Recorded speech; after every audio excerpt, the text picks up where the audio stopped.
മരണത്തെ പറ്റിയുള്ള ഒരു പ്രസംഗമെന്നല്ല ഇതിനെ കാണേണ്ടത്. മരണം നീങ്ങിപ്പോകും എന്ന വചനമാണ് നമ്മുടെ വിചിന്തനത്തിന് ആധാരം. ബൈബിൾ മരണത്തിനൊരു പേരിട്ടു, ഒടുക്കത്തെ ശത്രു. മനുഷ്യ ജീവിതത്തിൽ ഏറ്റവും നിരാശജനകമായ അവസ്ഥാവിശേഷത്തിനാണ് മരണമെന്ന് പറയുക. നീതിമാനും ദുഷ്ടനും മരിക്കും, കൊച്ചുകുട്ടിയും മുതിർന്ന മനുഷ്യനുമൊക്കെ മരിക്കും.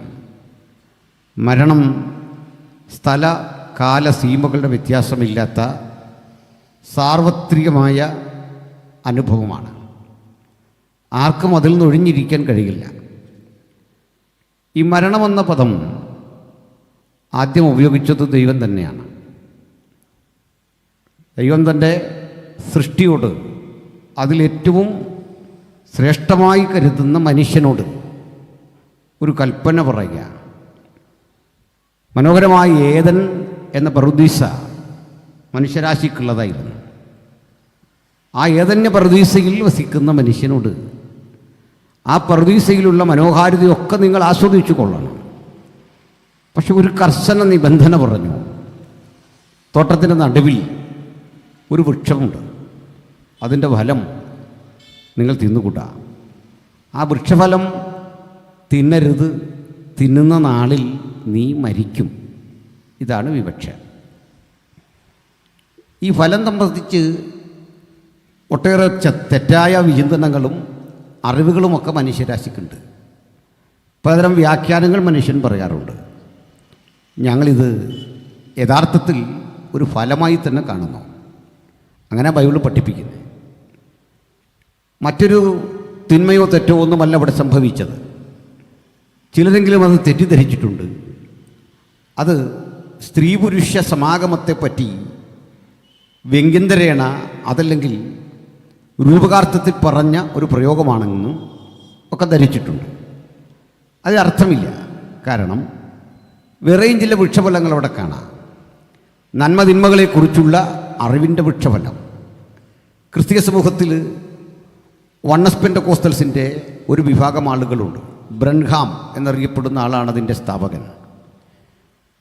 ഈ മാരിയൻ ബ്രൻഹാം എന്നറിയപ്പെടുന്ന ആ ചിന്തകൻ്റെ അനുഗാമികൾ കേരളത്തിലുമൊക്കെ ഉണ്ട്. അവരും പഠിപ്പിക്കുന്നത് ഇതിൽ പറയുന്ന പാമ്പും ഇതിൽ പറയുന്ന വൃക്ഷഫലവുമൊക്കെ ലൈംഗികതയുമായി ബന്ധപ്പെട്ടുള്ള ചില പരോക്ഷ സൂചനകളാണെന്ന്. അതിനർത്ഥമില്ല. കാരണം ബൈബിൾ അതിനെപ്പറ്റി പഠിപ്പിച്ചത് മനുഷ്യനൊരു അനുഗ്രഹം കൊടുത്തു. നീ സന്താനപുഷ്ടിയുള്ളവനായി വർദ്ധിച്ചു പെരുകണം. It's A blessing. അതൊരു അനുഗ്രഹമാണ്. അങ്ങനെ വരുമ്പോൾ ആദം ഹവ്വമാരുടെ ദാമ്പത്യ ജീവിതമോ മനുഷ്യരാശിയുടെ പിൽക്കാലത്തെ ദാമ്പത്യ ജീവിതമോ പാപമോ നിഷിദ്ധമായി കരുതാത്ത ബൈബിള് ഇതല്ല പറയുന്നത്. മനുഷ്യരാശി സന്താനപുഷ്ടിയുള്ളവനായി വളരുന്നു, ഭൂമി മുഴുവൻ നിറയണം. ഈ ഭൂമിയിലെ വേർതിരിക്കപ്പെട്ടൊരു സ്ഥലമാണ് ഏദൻ. ആക്ച്വലി ഏദനെപ്പറ്റി ബൈബിൾ പറയുന്നത് യഹോവയായ ദൈവം ഏദനിൽ ഒരു തോട്ടമുണ്ടാക്കി. ഏദനിലെ ഒരു സിറ്റുവേഷൻ, ഒരു പരിസ്ഥിതിയാണ് ഈ തോട്ടം. അത് നമ്മൾ കാണുന്ന തരത്തിലുള്ള നമ്മുടെ സങ്കല്പങ്ങൾ പോലെയുള്ളൊരു സ്ഥലമല്ല. ആ സ്ഥലം ചിന്തക്കപ്പുറത്താണ്. അവിടെയുള്ള ജീവജാലങ്ങൾക്ക് സംസാരിക്കാനാവും. അവിടെയുള്ള വൃക്ഷഫലമെല്ലാം അർത്ഥസഹിതമാണ്. നന്മതിന്മകളെക്കുറിച്ചുള്ള അറിവിൻ്റെ വൃക്ഷഫലം, ജീവവൃക്ഷത്തിൻ്റെ ഫലം, ഇതൊക്കെയാണ് അവിടെ നിൽക്കുന്നത്. ആ ലോകം വിവരിക്കാൻ കഴിയുന്നതിനപ്പുറത്ത് ആ ലോകത്തിനൊരു പ്രത്യേകതയുണ്ട്. അവിടെ മനുഷ്യന് പ്രായമില്ല. മനുഷ്യൻ എന്നും ഒരുപോലെയാണ്. മനുഷ്യൻ 1 വയസ്സോ 2 വയസ്സോ 3 വയസ്സോ 30 വയസ്സോ 100 വയസ്സോ ഒന്നുമില്ലാത്തൊരു ലോകം. യൗവനത്തിൻ്റെ പ്രസരിപ്പോടെ മനുഷ്യൻ നിലനിൽക്കുന്നൊരു ലോകം. അപ്പോൾ അങ്ങനെ ഒരു ലോകമാണ്. അവിടെ വിശപ്പില്ല, അവിടെ വേദനയോ കണ്ണുനീരോ ഒന്നുമില്ലാത്തൊരു മനോഹര ലോകം. പക്ഷെ ആ ലോകവും താൽക്കാലികമാണ്. കാരണം മനുഷ്യൻ സന്താനപുഷ്ടിയുള്ളവനായി വർദ്ധിച്ചു പെരുകുന്നതിനനുസരിച്ച് ഇതേ കഴിവോടെ ഇതേ പ്രാപ്തിയോടെ മനുഷ്യനെ ഭൂമിയുടെ ഇതര ഭാഗങ്ങളിൽ പാർപ്പിക്കണം. അങ്ങനെയുള്ള മനുഷ്യനെ മാറ്റി മാറ്റി പാർപ്പിച്ച് ഭൂമി മുഴുവൻ നിറയുമ്പോൾ മനുഷ്യവാസത്തിന് ഉതകുന്ന വിധത്തിൽ അടുത്തടുത്ത ഗോളങ്ങൾ സജ്ജീകരിക്കും. അതിനൊക്കെ തെളിവുണ്ട് ബൈബിളിൽ. മാത്രമല്ല, ഏദനിൽ വെച്ച് കഴിക്കരുത് എന്ന് പറയുന്ന വൃക്ഷത്തിൻ്റെ ഫലം പിൽക്കാലത്ത് മനുഷ്യന് തിന്നാൻ കൊടുക്കും എന്ന് പറയുന്നുണ്ട്. വെളിപ്പാട് പുസ്തകത്തിൽ പറയുക, ജയിക്കുന്നവന് ഞാൻ ജീവവൃക്ഷത്തിൻ്റെ ഫലം തിന്നാൻ കൊടുക്കും. അപ്പോൾ ഇത് നിഷിദ്ധമല്ല. ആ ഭൂമിയിലെ അനുഭവങ്ങളൊന്നും നിഷിദ്ധമല്ല, ആരെയും വിലക്കിയിട്ടില്ല. പക്ഷേ പക്വത കൈവരിച്ച് ദൈവം അറിയിക്കുന്ന നാളിൽ മാത്രമേ ഈ വൃക്ഷഫലം ഭക്ഷിക്കാവൂ. ഇതാണ് നിബന്ധന. ആ പക്വത കൈവരിക്കും മുമ്പ് മനുഷ്യൻ എടുത്തു ചാടി ഇത്തരം ലംഘനം, അരുത് എന്ന് പറയുന്നതിൻ്റെ ലംഘനം നിർവഹിച്ചപ്പോൾ മനുഷ്യൻ പാപിയായി. പാപം എന്ന വാക്കിനർത്ഥം നിയമലംഘനമെന്ന.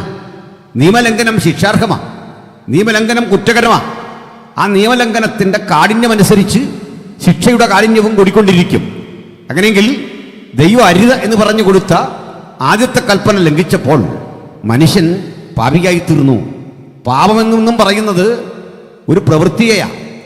നിങ്ങളൊരു തെറ്റ് ചെയ്യുന്നത് നിങ്ങളിൽ എന്നിൽ അന്തർലീനമായി കിടക്കുന്ന പാപമുള്ളത് കൊണ്ടാണ്. നിങ്ങൾ മോശമായി ഒരു വാക്ക് സംസാരിക്കുന്നത്, നിങ്ങൾ ഏറ്റുമുട്ടുന്നത്, മത്സര മനോഭാവം തോന്നുന്നത്, സഹോദരനെ വെറുക്കുന്നത് ഒക്കെ പാപമുള്ളത് കൊണ്ടാണ്. നന്മയ്ക്ക് വേണ്ടി ചിന്തിക്കുന്ന പല കാര്യങ്ങളും വാസ്തവത്തിൽ പാപമെന്ന അവസ്ഥയിലേക്ക് വിവക്ഷിക്കപ്പെടാറുണ്ട്. ഒരു ഉദാഹരണം, ഒരു നല്ല ലോകം പടുത്തുയർത്തണം, മനോഹരമായൊരു ലോകം. ഇതാണ് രാഷ്ട്രീയക്കാരെല്ലാം പറയുന്നത്. ദുഃഖമില്ലാത്ത, വേദനയില്ലാത്ത, മുറവിളിയില്ലാത്ത, എല്ലാവർക്കും ഭക്ഷ്യസുരക്ഷയുള്ള, എല്ലാവർക്കും സമത്വവും സാഹോദര്യവും നൽകുന്ന എല്ലാ മനുഷ്യൻ്റെയും അഭിവൃദ്ധി ഇത് പറഞ്ഞാണ് മതങ്ങൾ രംഗപ്രവേശം ചെയ്യുക. ഇതന്നെ രാഷ്ട്രീയം പറയുക, തത്വചിന്ത ഇതുതന്നെ പറയുക. ശാസ്ത്ര സാങ്കേതിക വിദ്യയുടെ ലക്ഷ്യമെന്താ? സുഖമുള്ള, ശരീരത്തിന് സുഖമുള്ള, മനസ്സിന് സുഖമുള്ള, ആനന്ദ നിർഭരമായ ഒരു ലോകം സൃഷ്ടിക്കുക. പക്ഷേ ആ ലോകത്തിൻ്റെ സൃഷ്ടിക്ക് വേണ്ടി എന്തെല്ലാം കാര്യങ്ങൾ ചെയ്യണം? അതിന് വിപരീതം നിൽക്കുന്ന മനുഷ്യൻ്റെ തലയങ്ങ് അരിഞ്ഞു കളയുക. നിങ്ങളുടെ ചിന്തയ്ക്ക് വിപരീതം നിൽക്കുന്ന ആധ്യാത്മികത എന്തോ അത് പ്രസംഗിക്കുന്നവരെ തകർത്ത് കളയുക. നിങ്ങൾ എന്താണ് പഠിപ്പിച്ചത്? ആ പഠിപ്പിക്കുന്നതിന് വിപരീതം പറയുന്ന ഒരാളെ സമൂഹ ഭ്രഷ്ടനാക്കുക. അപ്പോൾ അതും പാപമായി മാറുന്നു. നിങ്ങളുടെ ലക്ഷ്യം നല്ലതായിരുന്നു, നിങ്ങൾ ആഗ്രഹിച്ചത് സമത്വമാണ്, നിങ്ങൾ പറഞ്ഞത് സാഹോദര്യമാണ്, നിങ്ങൾ ഉദ്ദേശിച്ചത് നന്മയാണ്. പക്ഷെ സംഭവിക്കുന്നത് ആ നന്മയ്ക്ക് വേണ്ടി നമ്മുടെ മാർഗം തെറ്റായിപ്പോയി. എന്തുകൊണ്ടാണ് ആ മാർഗം തെറ്റായെന്ന് അറിയണ്ടേ? മനുഷ്യൻ്റെ ഉള്ളിൽ രൂഢമൂലമായി കിടക്കുന്ന പാപം. പാപത്തിൻ്റെ അർത്ഥമെന്താ? ഒരു പ്രമാണമുള്ളിടത്താണ് പാപത്തിന് പ്രസക്തിയുള്ളത്, പാപം പ്രസക്തമായി തീരുന്നത്. പ്രമാണമില്ലെങ്കിൽ അതൊരു പാപമല്ല, അതൊരു തെറ്റല്ല. ഉദാഹരണം, നിങ്ങൾ വൺ വേ തെറ്റിച്ച് വാഹനമോടിച്ചൊന്ന് കരുതുക. അത് തെറ്റാകുന്നത് വൺ വേ എന്നൊരു നിയമം അവിടെ ഉള്ളത് കൊണ്ടാണ്. അങ്ങനെ ഒരു നിയമം ഇല്ല എങ്കിൽ അതിൽ പാപമില്ല, നിങ്ങളെ ശിക്ഷിക്കാനാവില്ല. അപ്പോൾ അരുത് എന്ന് പറയുന്നത് ലംഘിച്ചപ്പോൾ പാപമായി. ആ പാപത്തിൻ്റെ ശക്തി മനുഷ്യൻ്റെ ഉള്ളിൽ കിടക്കുമ്പോൾ പാപം ചെയ്ത മനുഷ്യൻ അതിനെ ന്യായീകരിച്ചുകൊണ്ടേയിരിക്കുകയാണ്, അതിൻ്റെ പരിമിതികൾ പറഞ്ഞുകൊണ്ടിരിക്കുക. ഇന്നും അത് തീർന്നിട്ടില്ല. ചിലർ പറയാറുണ്ട്, ദൈവം എന്തിനാണതവിടെ വച്ചത്? അതുകൊണ്ടല്ലേ മനുഷ്യൻ ഇത് ഭക്ഷിച്ചത്? മനുഷ്യൻ ആകർഷണം തോന്നുന്ന ഈ കാര്യം എന്തിനു വെച്ചു? ഈ ചോദ്യത്തിന് അർത്ഥമില്ല. പ്രപഞ്ച സൃഷ്ടാവിന് നമുക്ക് വേണ്ടതെല്ലാം നൽകി തന്നിട്ടുണ്ട്. നീ ഇതിൽ തുടരുതെന്നേ പറഞ്ഞുള്ളൂ, നീ ഇത് ഭക്ഷിക്കരുതെന്നേ പറഞ്ഞുള്ളൂ. ഇപ്പോൾ അത് ലംഘിച്ചാൽ പാപമാണ്. നമ്മൾ വീണ്ടും അതിനെ ന്യായീകരിക്കും. ന്യായീകരിച്ചുകൊണ്ടാണ് ആദം പറയുന്നത്, നീ എന്നോട് കൂടെ ഇരിപ്പാൻ തന്ന സ്ത്രീ അവളിത് തന്നു, ഞാൻ ഭക്ഷിച്ചു. സ്ത്രീ പറയാണ്, എന്നെ പാമ്പ് ചതിച്ചു, ഞാൻ തെറ്റിപ്പോയി. ഇതെല്ലാം ജസ്റ്റിഫിക്കേഷനാണ്, ന്യായീകരിക്കലാണ്. തെറ്റിനെ ലഘുവായി കണ്ടുകൊണ്ട്, തെറ്റിൻ്റെ പാരമ്യത്തെ ചെറുതായി കണ്ടുകൊണ്ട് അതിൻ്റെ തീഷ്ണതയെ ന്യായീകരിക്കാൻ ശ്രമിച്ചപ്പോൾ ഒരു കാര്യം ഉറപ്പായി. എല്ലാ കുറ്റവാളിക്കും വേണ്ടത് താൻ തെറ്റ് ചെയ്തു എന്നറിയാം, പക്ഷെ വേണ്ടത് എന്താണ്? എന്നെ ശിക്ഷിക്കരുതേ എന്ന ആഗ്രഹമാണ്. ശിക്ഷിക്കരുതേ എന്ന ആഗ്രഹത്തിന് നമ്മൾ ന്യായാധിപതിന് മുമ്പിൽ വെക്കുന്ന ആ റിക്വസ്റ്റ് ഉണ്ടല്ലോ, ആ അപേക്ഷയുടെ പേരാണ് മാപ്പ്. ആ മാപ്പ് നിങ്ങൾക്ക് ലഭിക്കുന്നത് അർഹതയുടെ അടിസ്ഥാനത്തിലല്ല, മറിച്ച് കാരുണ്യമുള്ളത് കൊണ്ടാണ്. അതായത് ഒരാളെ നമ്മുടെ രാജ്യത്തിൻ്റെ നിയമം അനുസരിച്ച് വധശിക്ഷയ്ക്ക് വിധേയനാക്കിയാൽ അയാൾക്ക് മേൽക്കോടതികളെ സമീപിക്കാം. സെഷൻസ് കോടതി വിധിയിടുക ഈ മനുഷ്യനെ വധശിക്ഷയ്ക്ക് വിധേയനാക്കാൻ. സെഷൻസ് കോടതിയുടെ വിധി പെട്ടെന്ന് നടപ്പിലാക്കില്ല, അയാൾക്ക് ഹൈക്കോടതി അഭയം പ്രാപിക്കാം. അത്രയും നാൾ ഭരണകൂടം ആ ശിക്ഷ മരവിപ്പിച്ചു വെക്കും. അയാൾ അപ്പീലിന് പോകുന്നില്ല എന്ന് വെക്കുക, എന്നാലും ശിക്ഷ പെട്ടെന്നുണ്ടാവില്ല. അയാൾക്ക് വേണ്ടി ഭരണകൂടം അപ്പീലിന് പോകാൻ വക്കീലിനെ ഏർപ്പെടുത്തണം. കാരണം മരിക്കാതിരിക്കാൻ, തൻ്റെ ന്യായങ്ങൾ പറയാനുള്ള ഒരുവൻ്റെ അവകാശത്തെ നമ്മുടെ രാജ്യം ബഹുമാനിക്കുന്നു. നിങ്ങൾ തെറ്റുകാരനാ, പക്ഷേ നിങ്ങൾ രക്ഷപ്പെടാൻ നിയമത്തിൽ പഴുതുണ്ടെങ്കിൽ നിയമം നിങ്ങളെ അങ്ങനെ ഏതെങ്കിലും ആനുകൂല്യം തരുന്നെങ്കിൽ അയാൾ രക്ഷപ്പെട്ടുകൊള്ളട്ടെ. അയാൾക്ക് നേരിട്ട് ഇത് കോടതിയെ കൺവിൻസ് ചെയ്യാൻ ബുദ്ധിമുട്ടുള്ളത് കൊണ്ട് ഒരു വക്കീലിരിക്കട്ടെ. അയാൾക്കിത് കാര്യം ബോധ്യപ്പെടുത്താൻ കഴിയുമെങ്കിൽ അയാൾക്ക് ശിക്ഷ ലഘൂകരിക്കുകയോ അതല്ലെങ്കിൽ അദ്ദേഹത്തിന് മാപ്പ് കൊടുക്കുകയോ ചെയ്യാം. അതിനാണ് മേൽക്കോടതി. ഹൈക്കോടതി ചെല്ലുക. ഈ ഇപ്പോൾ കിട്ടിയ വധശിക്ഷ ജീവപര്യന്തമായി ചിലപ്പോൾ കുറയാറുണ്ട്, അങ്ങനെ സംഭവിക്കാറുണ്ട്. ഇനി അല്ല, ഹൈക്കോടതി ശരിവെക്കുക, ഇയാൾ കുറ്റവാളിയാ, അയാളെ തൂക്കിക്കൊല്ലണം, ഇതേ കാര്യം അയാൾക്ക് വീണ്ടും പോകാം അടുത്ത കോടതി, സുപ്രീം കോടതിയിൽ പോകാം.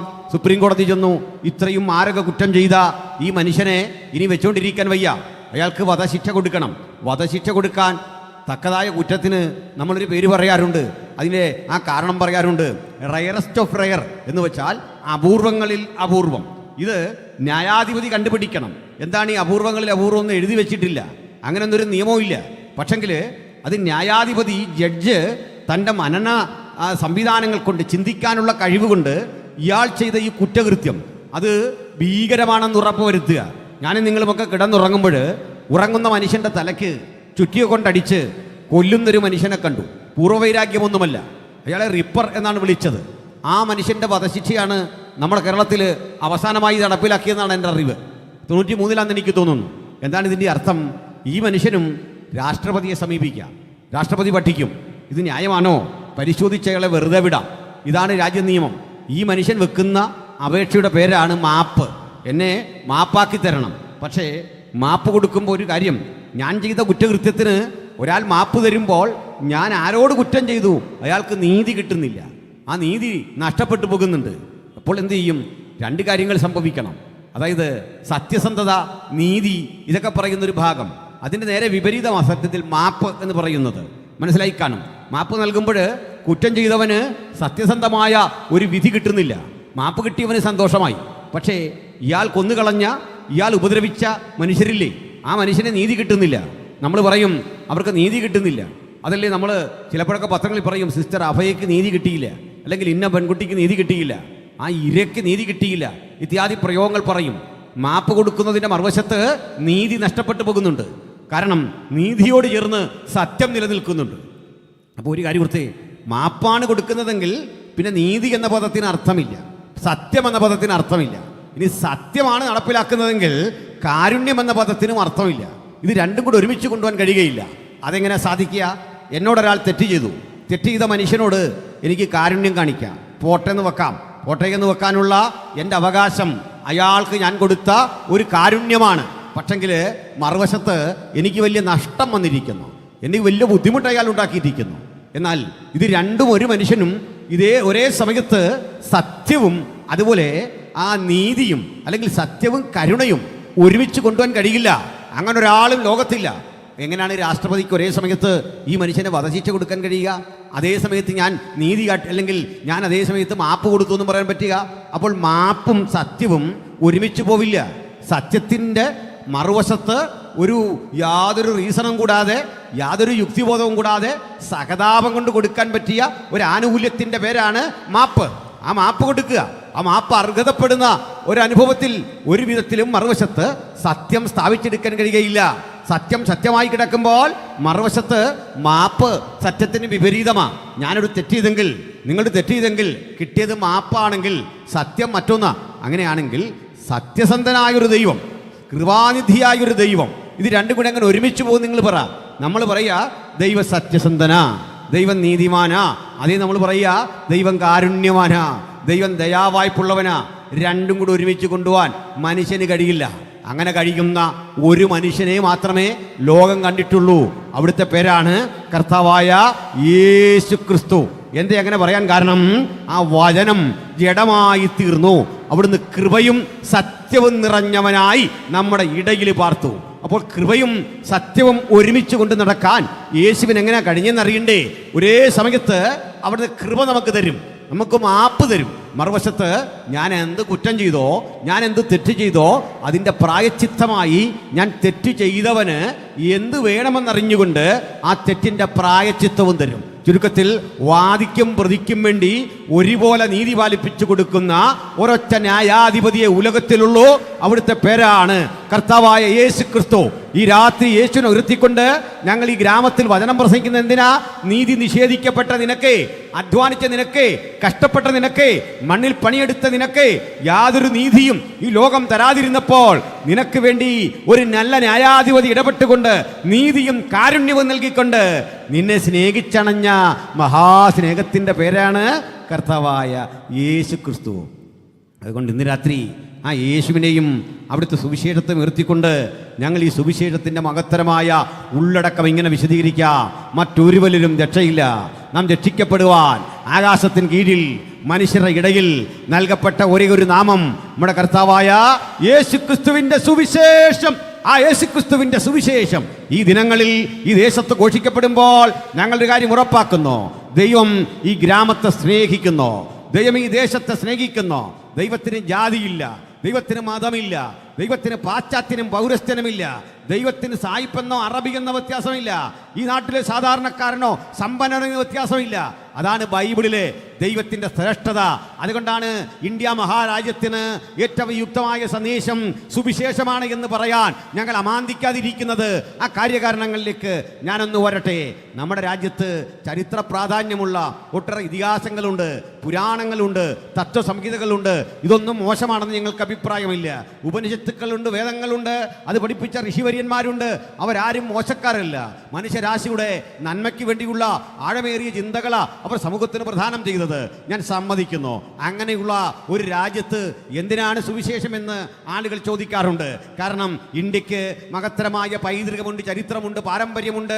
പാശ്ചാത്യർ ഇവിടെ വരുന്നതിന് മുമ്പ് നളന്തയും തക്ഷശിലയും പോലെയുള്ള മഹത്തരമായ സ്ഥാപനങ്ങൾ, നളന്ത, തക്ഷശില, ഓദന്തപുരി, വാരണാസി, ഈ സ്ഥലങ്ങളിലൊക്കെ പ്രമുഖങ്ങളായ കലാലയങ്ങൾ നിലനിന്നിരുന്നുവെന്നും ആ സ്ഥലത്തൊക്കെ 35,000 ആളുകൾ ഒരുമിച്ച് താമസിച്ച് പഠിക്കാൻ പാകത്തിനുള്ള സൗകര്യങ്ങളുള്ള ഒരു നാട്ടിലേക്ക് ഈ നാടിൻ്റെ സംസ്കൃതിയെ, ഇതിൻ്റെ മനോഹാരിതയെ നശിപ്പിച്ചുകൊണ്ട് പാശ്ചാത്യർ കടന്നു വന്നുവെന്നും അങ്ങനെ വന്നിട്ട് ബൈബിൾ വിതരണം ചെയ്തെന്നും ഇന്നുവരെ രാജ്യം ശീലിച്ചു പോന്നിരുന്ന മഹത്തരമായ പാരമ്പര്യത്തെ അട്ടിമറിച്ചെന്നും നമുക്കതിനെ തിരിച്ചു പിടിക്കണം എന്നൊക്കെയുള്ള പ്രചാരവേലകൾ നമ്മൾ കേട്ടിട്ടുണ്ട്. ഞാനെന്നാൽ അതിൻ്റെ മറുവശത്തൊരു കാര്യം പറയാം. പ്രിയപ്പെട്ടവരെ, നാം കേൾക്കുന്ന പലതും എത്രമാത്രം ശരിയാണ് എന്ന് നിങ്ങൾ ഓർത്തുകൊള്ളണം. ഞാൻ മനസ്സിലാക്കുന്നു, നമ്മുടെ രാജ്യത്ത് നളന്തയുണ്ടായിരുന്നു, തക്ഷശിലയുണ്ടായിരുന്നു. നളന്ത ഒരു ബുദ്ധമത സ്ഥാപനമായിരുന്നു. ബുദ്ധമത അധ്യാതാക്കൾക്ക് വന്ന് പഠിക്കാൻ കഴിയുന്ന സ്ഥാപനമായിരുന്നു. ചൈനയിൽ നിന്ന് സഞ്ചരിച്ച ഹുയാൻസാങ്ങും ഫാഹിനും ഒക്കെ വന്ന് ഈ സ്ഥാപനത്തെപ്പറ്റി മഹത്തരമായി പറഞ്ഞിട്ടുണ്ട്. അല്ലെങ്കിൽ തന്നെ ആർക്കാണ് മഹാനായ ബുദ്ധൻ്റെ ആശയങ്ങൾ എതിർക്കാൻ സാധിക്കുക? എത്ര ആഴമേറിയ ചിന്തകളാണ് അദ്ദേഹം ഉലകത്തിന് സംഭാവന ചെയ്തത്. ഇന്ത്യയിൽ നിന്നൊരു മഹാൻ പിറവി കൊണ്ടു എന്നത് തന്നെ അഭിമാനകരമായ സംഭവമാണ്. ഈ നളന്തയിൽ, തക്ഷശിലയിൽ, വിശേഷിച്ച് നളന്തയിൽ ഉണ്ടായിരുന്ന ആ അന്നത്തെ പാഠ്യപദ്ധതികളൊക്കെ എത്ര രസകരമാണ്, എത്ര ആഴമേറിയ ചിന്തകളാണ് ലോകത്തിന് കൊടുത്തത്. ഇന്ത്യയിൽ രൂപപ്പെട്ട ഈ ബുദ്ധമതം അതുകൊണ്ട് തന്നെ ചൈനയിൽ വളരെ ശക്തി ആർജിച്ചു. ഇന്നും ചൈനയുടെയും ജപ്പാന്റെയും ഔദ്യോഗിക മതമായിട്ടൊക്കെ അത് മാറിയിട്ടുണ്ട്. ധാരാളം ആളുകൾ അതിന് അനുഗാമികളായി വന്നിട്ടുണ്ട്. അവിടെ പഠിപ്പിക്കുന്ന എന്താണ്? അഹിംസയെക്കുറിച്ചാണ്. ഒന്നിനെയും കൊല്ലരുത് എന്നുള്ളൊരാശയമാണ്. സമഭാവനയുടെ, സമത്വത്തിൻ്റെ ഈ ആശയമൊക്കെ പറഞ്ഞ ഈ സ്ഥാപനം പിൽക്കാലഘട്ടത്തിൽ എന്താ സംഭവിച്ചത്? ഈ സ്ഥാപനത്തിൽ പിന്നീട് ഒരു ഘട്ടം കഴിയുമ്പോൾ എല്ലാവർക്കും ഒന്നും പഠിക്കാൻ കഴിയില്ല. പഠനവും അതിൻ്റെ മേധാവിത്വവും ചിലർ മാത്രം കൈയടക്കി വെച്ചു. ചിലർ മാത്രമാണ് പഠിപ്പിക്കാൻ അർഹരെന്നും ചിലർക്ക് മാത്രമേ പഠിക്കാൻ സാധിക്കൂ എന്നൊക്കെയുള്ള ചിന്ത വന്നു. ഈ ഘട്ടത്തിൽ ഞാൻ അതുമായി ബന്ധപ്പെട്ട ഒരാശയം നിങ്ങളോട് പറയാം. 1932 ഒന്നാം വട്ടമേശ സമ്മേളനം നടക്കുകയാണ്. നമ്മുടെ ലണ്ടനിൽ നടക്കുക. ബാബാ സാഹേബ് ഡോക്ടർ അംബേദ്കർ അതിൽ പങ്കെടുക്കുന്നുണ്ട്. അദ്ദേഹം പോകുമ്പോൾ ഇന്ത്യൻ നാഷണൽ കോൺഗ്രസും മഹാത്മജിയും അത് ബഹിഷ്കരിച്ചു. പോകാൻ പാടില്ല എന്ന് പറഞ്ഞു. അദ്ദേഹം അവിടെ ചെന്നിട്ട് ഒരു കഥ പറയുകയാണ്. അവരെ പറഞ്ഞ് ബോധ്യപ്പെടുത്തുകയാണ്, ഞങ്ങൾ ഒരു സ്വതന്ത്ര സമൂഹമാണ്, ആരുമായും ബന്ധമില്ലാത്ത പാവങ്ങളാണ്, സാധുക്കളാണ്. ഇതാ കമ്മീഷനുകൾ നടത്തിയ അന്വേഷണത്തിൽ, പഠനത്തിൽ ഞങ്ങളെക്കുറിച്ച് കൃത്യമായി പറയുന്നുണ്ടെന്ന് പറഞ്ഞുകൊണ്ട് തൻ്റെ സമൂഹത്തെ അദ്ദേഹം എടുത്തു കാട്ടി. അതൊക്കെ ഈ ലണ്ടനിലെ ആ ഒന്നാം വട്ടമേശ സമ്മേളനം സ്ഥിരീകരിച്ച് അംഗീകരിച്ചു കൊടുത്തു. ഇതറിഞ്ഞ് മഹാത്മജി രണ്ടാം വട്ടമേശ സമ്മേളനത്തിൽ അദ്ദേഹത്തിന് പോകാതിരിക്കാൻ നിർവാഹമില്ല. അവിടെ ചെന്ന് കഴിഞ്ഞപ്പോൾ മനസ്സിലാകുന്നു, ഇസ്ലാമിയൊരു സമൂഹമാണ്, വേറിട്ട ഓരോ സമൂഹങ്ങൾ, ക്രൈസ്തവർ വേറിട്ടൊരു സമൂഹമാണ്. അംബേദ്കർ പറഞ്ഞു, ഞാനും മറ്റു പിന്നോക്കനുമൊക്കെ അടങ്ങുന്ന ഒരു സമൂഹമുണ്ട്, അത് ഇതിലൊന്നും പെടുന്നില്ല, മാറി നിൽക്കുകയാണ്. അതിൻ്റെ കാരണം എന്താണ്? ഈ കാരണമെന്ന് തിരക്കി വന്നപ്പോൾ കൃത്യമായി പറയുക, വേദങ്ങളിൽ, ഉപനിഷത്തുകളിലൊന്നും ഞങ്ങളുടെ സൃഷ്ടിയെക്കുറിച്ച് വിശദീകരണമില്ല, ഞങ്ങൾക്കൊരു ദേവനില്ല, ഞങ്ങൾക്കൊരു ദൈവമില്ല. അതിൻ്റെ കാരണം ഞങ്ങളെ ഏതെങ്കിലും ദൈവം സൃഷ്ടിച്ചതായി ഒരു വേദങ്ങളിലും ഒരു കൃതികളിലുമില്ല. ഉണ്ടെങ്കിൽ എൻ്റെ പ്രിയപ്പെട്ട സുഹൃത്തുക്കൾക്ക് ഇന്നും പറഞ്ഞു തരാം. ഞാൻ നാളെ രാത്രി ഇവിടെ വരുന്നുണ്ട്. സ്നേഹബുദ്ധിയാൽ നിങ്ങൾക്കിത് സംസാരിക്കാൻ കഴിയുന്ന ആരെങ്കിലും ഉണ്ടെങ്കിൽ അത് കേൾക്കാൻ എനിക്ക് മനസ്സുണ്ട്. എന്താണ് കാരണം? സൃഷ്ടിയിൽ 4 തരം മനുഷ്യരെയാണ് ഇന്ത്യൻ തത്വചിന്ത രൂപപ്പെടുത്തി വെച്ചത്. അത് ബ്രാഹ്മണനും ക്ഷത്രിയനും വൈശ്യനും ശൂദ്രനും കൊണ്ടടങ്ങുന്നു. ശൂദ്രന് ശേഷം എത്ര ആളുകൾ ഈ രാജ്യത്തുണ്ട്. യാദവരടക്കം ഈഴവരടക്കം മറ്റു പിന്നോക്കരടക്കം 100 കണക്കിന് ജാതികളും ഉപജാതികളും കൂറുപിരിഞ്ഞു കിടക്കുന്ന ഒരു രാജ്യമല്ല ഇന്ത്യ. ഇന്ത്യയിൽ മഹത്തരമായ ആശയമുണ്ടെങ്കിൽ ആരാണ് ഇവരെയൊക്കെ സൃഷ്ടിച്ചത്? ഏത് വേദത്തിൽ ഏത് പരാമർശം? ഇത് പറയാതിരിക്കുമ്പോൾ ഒരു കാര്യം ഞങ്ങൾ പറയും. ഇന്ത്യക്ക് ഇവിടെയുള്ള ജനതയ്ക്കെന്ന് മാത്രമല്ല, ഇതിന് പുറത്തും മനുഷ്യരുണ്ട്. അഫ്ഗാനിൽ മനുഷ്യരുണ്ട്, നമ്മുടെ അയൽരാജ്യമായ പാകിസ്ഥാനിൽ മനുഷ്യരുണ്ട്, അവിടുന്ന് കാസ്പിയൻ കടൽ കടന്ന് ഇറാനിൽ ചെന്ന മനുഷ്യരുണ്ട്, തൊട്ടടുത്ത് ഇറാഖിൽ മനുഷ്യരുണ്ട്. അങ്ങനെ നമ്മൾ ഈ ലോകത്തിൽ എവിടെ നോക്കിയാലും മനുഷ്യരുണ്ട്. ഇവർക്കൊക്കെ ഒരു സൃഷ്ടിതാവ് വേണ്ടേ?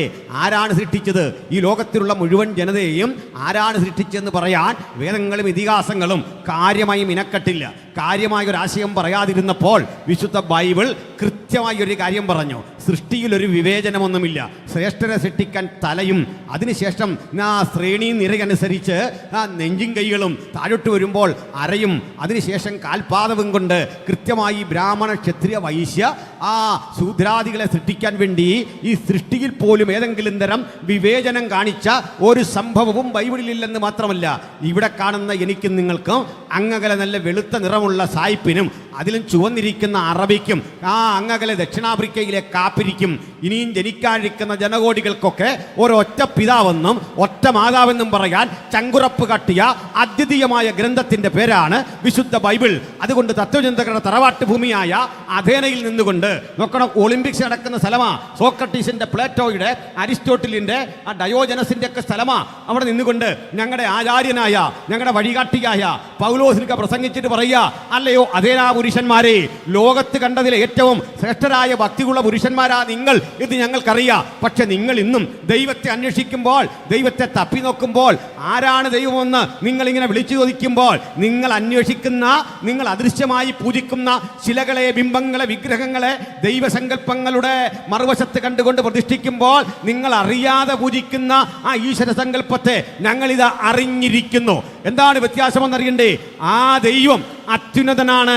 മാത്രമല്ല, അത്യുന്നതനായ ദൈവം സ്വർഗത്തിനും ഭൂമിക്കും നാഥനാകൊണ്ട് മനുഷ്യന്റെ കൈപ്പണിയായ മന്ദിരങ്ങളിലൊന്നും അവൻ വസിക്കുന്നില്ല എന്ന് മാത്രം പറഞ്ഞിട്ട് പറയുക, അവൻ ഭൂതലത്തിലെങ്ങും കുടിയിരിക്കാൻ ഒരുത്തരിൽ നിന്ന് മനുഷ്യജാതിയൊക്കെ ഉളവാക്കി അവരുടെ നിവാസത്തിന് അതിരുകളും കാലങ്ങളും നിശ്ചയിച്ചു എന്ന് പറഞ്ഞുകൊണ്ട് ലോക സാഹോദര്യത്തിൻ്റെ, ലോക സമത്വത്തിൻ്റെ ഉജ്ജ്വലമായ വൈജയന്തികൾ ഉയർത്തിപ്പറക്കാൻ കഴിയത്തക്ക വിധം അതേനെ മാറ്റിമറിച്ച അത്യുജ്വല സന്ദേശത്തിൻ്റെ പേരാണ് സുവിശേഷമെങ്കിൽ ഇന്ന് രാത്രി ഈ സുവിശേഷം ഈ ഗ്രാമത്തിൽ ആവർത്തിച്ചുകൊണ്ട് പറയട്ടെ, സകല മനുഷ്യർക്കും രക്ഷാകരമായ ദൈവകൃപയുടെ വിളംബരത്തിൻ്റെ പേരാണ് സുവിശേഷം. അതറിഞ്ഞവർ, അനുഭവിച്ചവർ, യേശുവിൻ്റെ രക്തത്താൽ വീണ്ടെടുക്കപ്പെട്ടവർ, നിർമ്മലമായ ആ രക്തത്തിന്റെ ശക്തി ചൈതന്യങ്ങളെ ഏറ്റുവാങ്ങിക്കൊണ്ട് നാം അനുഭവിക്കുന്ന രക്ഷയുടെ സന്തോഷം വീണ്ടും ഇങ്ങനെ ആവർത്തിക്കാം. മറ്റൊരുവരിലും രക്ഷയില്ല.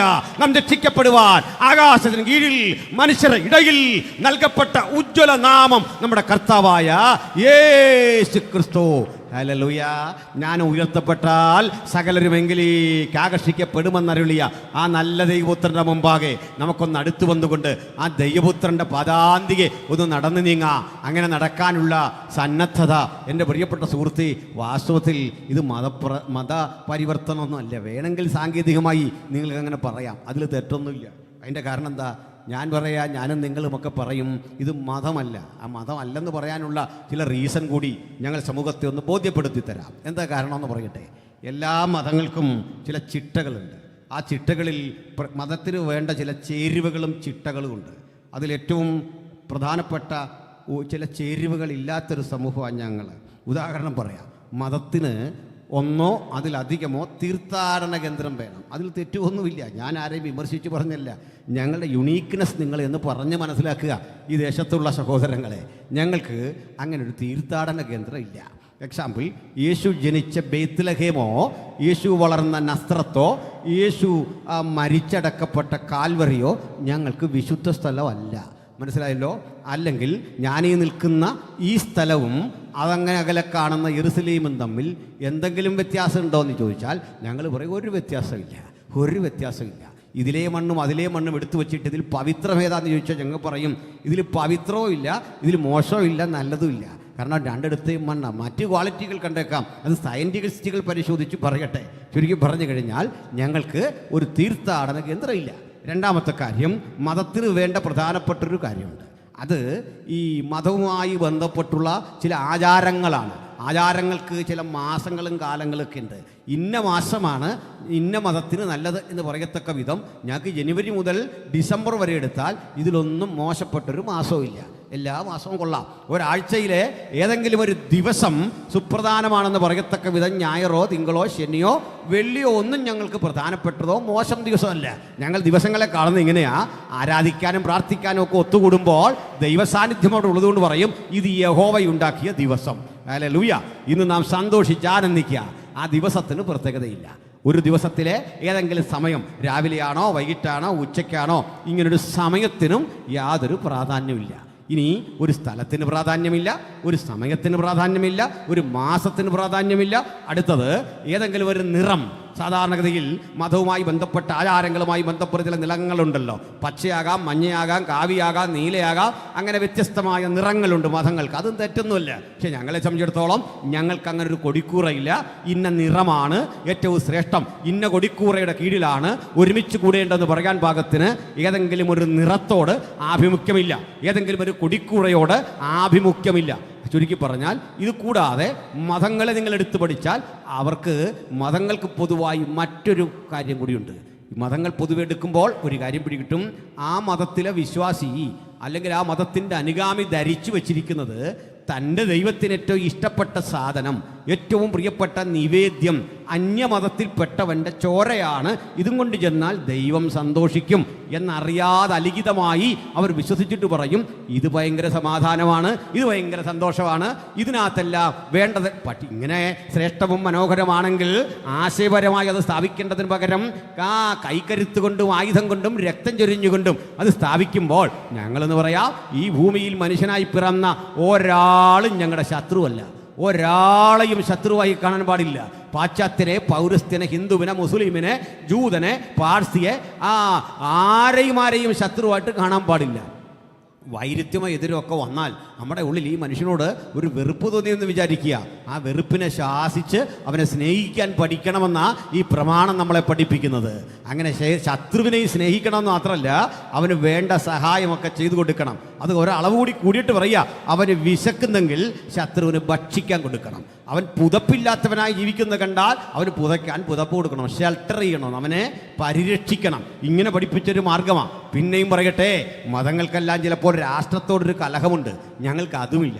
എന്തോന്ന് വെച്ചാൽ ഈ രാജ്യം ഭരിക്കുന്ന ഭരണകൂടത്തോട് നന്ദിയും വിധേയത്വവും കൂറുമുണ്ടായിരിക്കണമെന്ന് രേഖാമൂലം എഴുതി വെച്ചൊരു കൃതിയാണ് വിശുദ്ധ ബൈബിൾ. അത് പലരും പഠിച്ചിട്ടില്ല.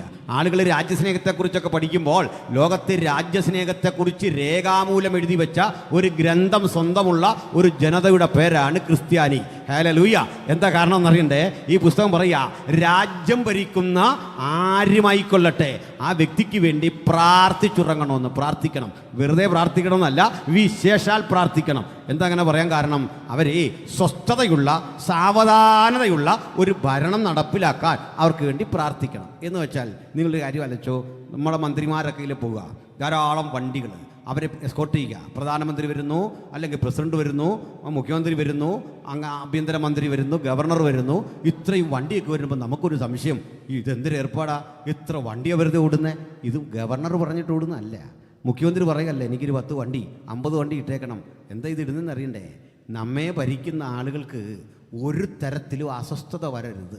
കാരണം ബഹുമാനപ്പെട്ട പ്രധാനമന്ത്രി അദ്ദേഹം രാവിലെ ഭക്ഷണം കഴിക്കാനിരിക്കുമ്പോൾ, ആ ചായ കുടിക്കാനിരിക്കുമ്പോൾ ആ ചായ പാളിപ്പോയാൽ ഉണ്ടാകുന്ന അസ്വസ്ഥത അന്നെടുക്കുന്ന തീരുമാനത്തെ ബാധിക്കും.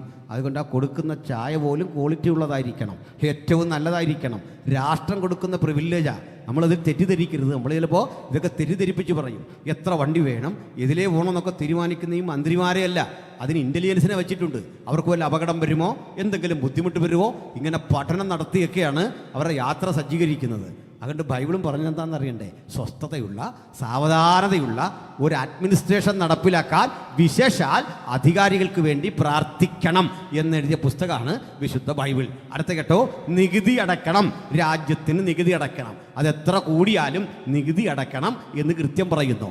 രാജ്യചിഹ്നങ്ങളെ, ദേശീയമായ ആചാരങ്ങളെ, അനുഷ്ഠാനങ്ങളെ, ദേശീയ നേതാക്കളെ ഒക്കെ ബഹുമാനിക്കണം. അതിനും ഈ പുസ്തകം അനുമതി തരുന്നുണ്ട്. സമയക്കുറവ് കൊണ്ട് ഞാൻ അങ്ങോട്ട് പോകുന്നില്ല. ഇതൊക്കെ പറഞ്ഞാലും ഒരു നിയമം ഞങ്ങൾ അനുസരിക്കില്ല, ഒരു നിർവാഹവുമില്ല. അതുകൂടി പറയാം. നാളെ അങ്ങനെ ഒരു നിയമം ഉണ്ടായാലും രക്ഷയില്ല. ഞങ്ങൾ മരിക്കാൻ സന്നദ്ധരാ. ഏതാണെന്നറിയണ്ടേ? ഞങ്ങൾ ആരാധിക്കുന്ന, ഞങ്ങൾ വിശ്വസിക്കുന്ന ദൈവമൊഴികെ മറ്റൊന്നിനെയും ദൈവമായി കാണാൻ നിർവാഹമില്ല. ഒരു സൃഷ്ടിയെയും ദൈവമായി കാണാൻ നിർവാഹമില്ല. സൂര്യനെ, ചന്ദ്രനെ, ചരാചരങ്ങളെ, ഒഴുകുന്ന പുഴയെ, ആർത്തലക്കുന്ന സമുദ്രത്തെ, മനോഹര പ്രപഞ്ചത്തെ കണ്ടിട്ട് ഞങ്ങൾ പറയും, ആകാശം ദൈവത്തിൻ്റെ മഹത്വത്തെ വർണ്ണിക്കുന്നു, ആകാശവിധാനം അവൻ്റെ കൈവേലയെ പ്രസിദ്ധമാക്കുന്നു, വിസ്താരവും വലുപ്പവുമുള്ള സമുദ്രമതാ കിടക്കുന്നു. ഈ സപ്ത സമുദ്രങ്ങളും ഈ കാണുന്ന മനോഹരമായ പ്രപഞ്ചമൊക്കെ സൃഷ്ടിച്ചാക്കി അണിയിച്ചൊരുക്കിയ ആ വിശ്വനിയന്ത്രിതാവിനെ മാത്രമേ ദൈവമായി അംഗീകരിക്കൂ. സകലത്തിനെയും ആദരിക്കും, ബഹുമാനിക്കും. പക്ഷെ ഒരുവനെ മാത്രമേ ആരാധിക്കൂ. ആരാധനക്ക് യോഗ്യൻ ഒരുവൻ, ഒരുവൻ, ഒരുവൻ മാത്രമെന്നുള്ള ഒറ്റ കാര്യത്തിൽ കോംപ്രമൈസ് ഇല്ല. അനുബന്ധമായ ഒരു കാര്യമുണ്ട്. ഇത് പറയരുതെന്ന് പറഞ്ഞാലും കോംപ്രമൈസ് ഇല്ല. ഇത് രണ്ട് കാര്യമേ ഞങ്ങൾ ഈ ലോകത്ത് ചെയ്യുന്നുള്ളൂ. മനസ്സിലായില്ലേ? ഈ രണ്ട് കാര്യം. ദൈവത്തെക്കുറിച്ച് പറയും, ദൈവത്തെ മാത്രമേ ആരാധിക്കാവൂ എന്ന് പറയും. ചിലരെ കാര്യമില്ല. ഇതിനു വേണ്ടി മരിച്ചൊടുങ്ങിയ മനുഷ്യരുടെ എണ്ണം കേട്ടാൽ നിങ്ങൾ അത്ഭുതപ്പെടും. കോടിക്കണക്കിന് മനുഷ്യർ മരിക്കേണ്ടി വന്നൊരു വചനമാണ് അപ്പോസ്തല പ്രവൃത്തി പൗലോസ് പറയുന്നത്, പത്രോസ് പറയുന്നത്, മറ്റൊരുത്തനിലും രക്ഷയില്ല. നാം രക്ഷിക്കപ്പെടുവാൻ ആകാശത്തിന് കീഴിൽ മനുഷ്യരുടെ ഇടയിൽ നൽകപ്പെട്ട ഏകനാമം യേശുക്രിസ്തു എന്ന് പറഞ്ഞതിൻ്റെ പേരിൽ കോടിക്കണക്കിന് മനുഷ്യർ മരിച്ചു. ഞാൻ മറ്റൊരു കാര്യം കൂടി പറയാം. നമ്മുടെ ഇലക്ഷനായിരുന്നല്ലോ. ഇലക്ഷൻ വന്ന സ്ഥാനാർത്ഥികൾ പറയും, നിങ്ങൾക്ക് നല്ല റോഡ് തരാം, നിങ്ങൾക്ക് സൗജന്യ റേഷൻ തരാം, BPL card APL card BPL ആക്കി തരാം, ഇങ്ങനെ കുറേ പെൻഷൻ തരാം, വഴിവിളക്ക് തരാം, വെള്ളം തരാം, ഇതൊക്കെയാണ് പറയുക. ഇതൊക്കെ തന്നോ എന്ന് ചോദിച്ചാൽ നമ്മളെല്ലാം ഒറ്റ വാക്കി പറയും, വാഗ്ദാനം അല്ലാതെ മറ്റൊന്നും. അങ്ങനെയുള്ള വിവരക്കേടൊന്നും പറയില്ല. ഇത്രയും നല്ല റോഡിൽ കൂടെ വണ്ടി ഓടിച്ചിട്ട് പറയുക എല്ലാവരും കണക്കാണ്. അങ്ങനെ പറയരുത്, നന്ദിയുണ്ടല്ലേ. അങ്ങനെയല്ല. കേന്ദ്ര ഗവൺമെൻറ് ആണെങ്കിലും കേരള ഗവൺമെൻറ് ആണെങ്കിലും പ്രതിപക്ഷമല്ല, അവർ മുമ്പ് ഭരിച്ചതല്ലേ. ഇവരെല്ലാം അധ്വാനത്തിൻ്റെ ഫലമാണ് നമ്മൾ ഈ കണ്ട റോഡ്, ഈ കുടിവെള്ളം, ഈ പൈപ്പ്. ശരിയല്ലേ? എന്നിട്ട് എന്തിനാ നമ്മൾ വെറുതെ ഒന്നുകൂടി തെറ്റ് ചെയ്യുന്നത്? അതുകൊണ്ട് അവർക്കൊക്കെ വേണ്ടി പ്രാർത്ഥിക്കണമെന്ന്. സന്തോഷമില്ലേ? ഈ എയർപോർട്ടൊക്കെ നമ്മളെല്ലാം കൂടി പണിതാണോ? അല്ല, നമ്മുടെ ക്യാഷുണ്ട്, ഇച്ഛാശക്തിയുള്ള ഭരണകൂടം. ഈ ഹൈവേ കണ്ടില്ലേ? നമ്മുടെ വീട്ടിലേക്കുള്ള റോഡ് കണ്ടില്ലേ? ഇത് ഭരണകൂടം ചെയ്യുന്ന. ഇങ്ങനെയൊക്കെ ചെയ്യാൻ അവർക്ക് കഴിവ് കിട്ടാൻ വേണ്ടി പ്രാർത്ഥിക്കണമെന്ന്. അങ്ങനെ കിട്ടുന്നില്ലേ നമ്മൾ പ്രാർത്ഥിക്കുന്നില്ലെന്നൂടെ ഒരർത്ഥമുണ്ട്. അങ്ങനെയല്ലേ? നിങ്ങൾക്കൊരു സന്തോഷമില്ല. എന്നാൽ നാളെ ഒരു രാഷ്ട്രീയക്കാരൻ പറയാണ്, നിങ്ങൾ എന്നെ നോട്ട് ചെയ്ത് ജയിപ്പിക്കുക. പുതിയതായിട്ട് റോഡൊന്നും ഉണ്ടാവില്ല, ഉള്ള റോഡ്. പുതിയതായിട്ട് കുടിവെള്ളമില്ല. ഇങ്ങനെ ഓരോന്ന് പറഞ്ഞിട്ട് നമ്മൾ ചോദിക്കും, അപ്പോൾ സാറെന്താ നമുക്ക് തരാൻ പോന്നേ? അതെൻ്റെ കൂടെ കൂടിയ കഷ്ടപ്പാടും വേദനയും പ്രയാസവും ദുരിതവും ഒക്കെ ഉണ്ട്. കൂടുന്നോ എന്ന് ചോദിച്ചാൽ ആ പാർട്ടിയിൽ ആരെങ്കിലും കൂടുമോ? കൂടൂല. അങ്ങനെ പറഞ്ഞാൽ ഒരൊറ്റ ആളും കൂടെ നിൽക്കില്ല. ഇങ്ങനെ പറഞ്ഞു ആളെ കൂട്ടിയ ഒറ്റ നേതാവേ ലോകത്തുള്ളൂ. ആ നേതാവ് യേശുവാ. എന്താ കാര്യം? കുഞ്ഞുങ്ങളെ, ലോകത്ത് നിങ്ങൾക്ക് കഷ്ടമുണ്ട്, നിങ്ങൾ അവഗണിക്കപ്പെടും, നിങ്ങൾ ഒറ്റപ്പെടും. നിങ്ങൾ വീട്ടിലൊറ്റപ്പെടും, നാട്ടിലൊറ്റപ്പെടും, സമൂഹത്തിലൊറ്റപ്പെടും. നിങ്ങൾ ബന്ധുമിത്രാദികളാൽ ബഹിഷ്കരിക്കപ്പെടും, അയൽക്കാർ കല്ലെറിഞ്ഞോടിക്കും, പോകുന്ന ഇടങ്ങളിലൊക്കെ അനാദരിക്കപ്പെടും.